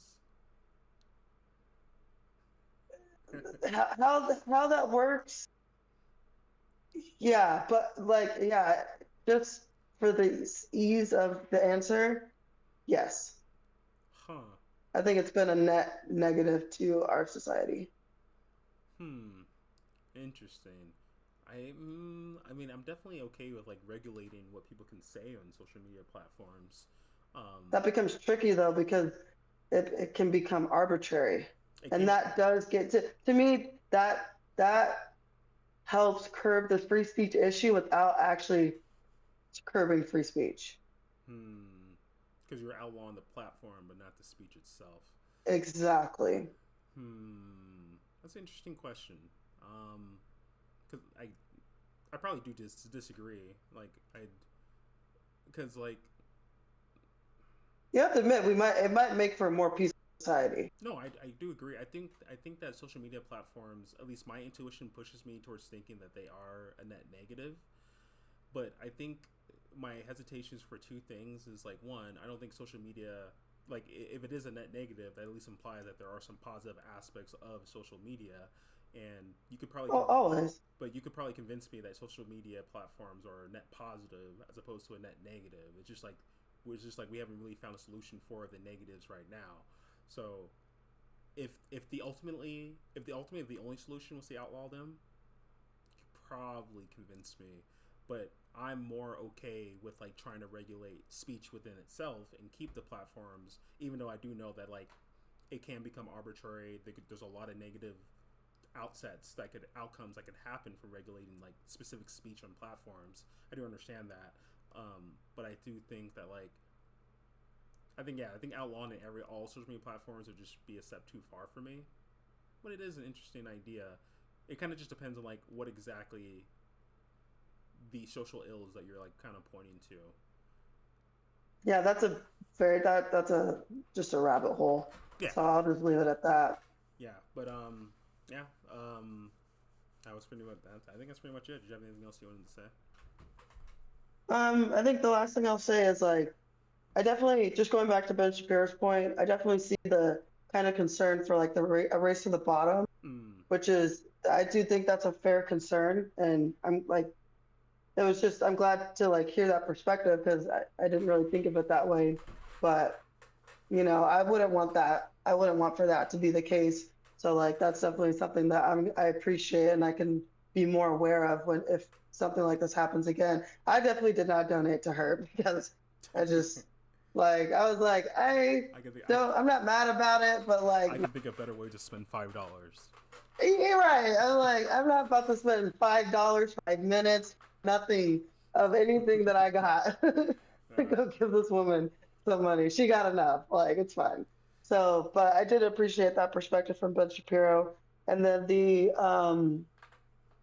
there was one last thing I wanted to say, but it's escaping me. And I do generally agree with Ben Shapiro. If I had to choose over him or Matt Walsh, that I do agree with Ben Shapiro's point of view over Matt Walsh. Even though Matt Walsh, his justification, it makes sense. There's a logical consistency to it, and if that's the ultimate outcome, I guess I'd be fine with it. I hate that it has to be behind Shiloh Hendrix, but if it's like, okay, at worst, if one racist woman makes $1 million, but we're done with cancel culture, I'm like, okay, that's not a bad trade-off. Honestly. Trade-off. Yeah. Yeah, I agree. So, yeah, we can pretty much leave it at that. That was a good conversation. All right, sign us out. All right. Thank you guys for joining us. I had a great time. Very interesting conversation. I really enjoyed talking about race.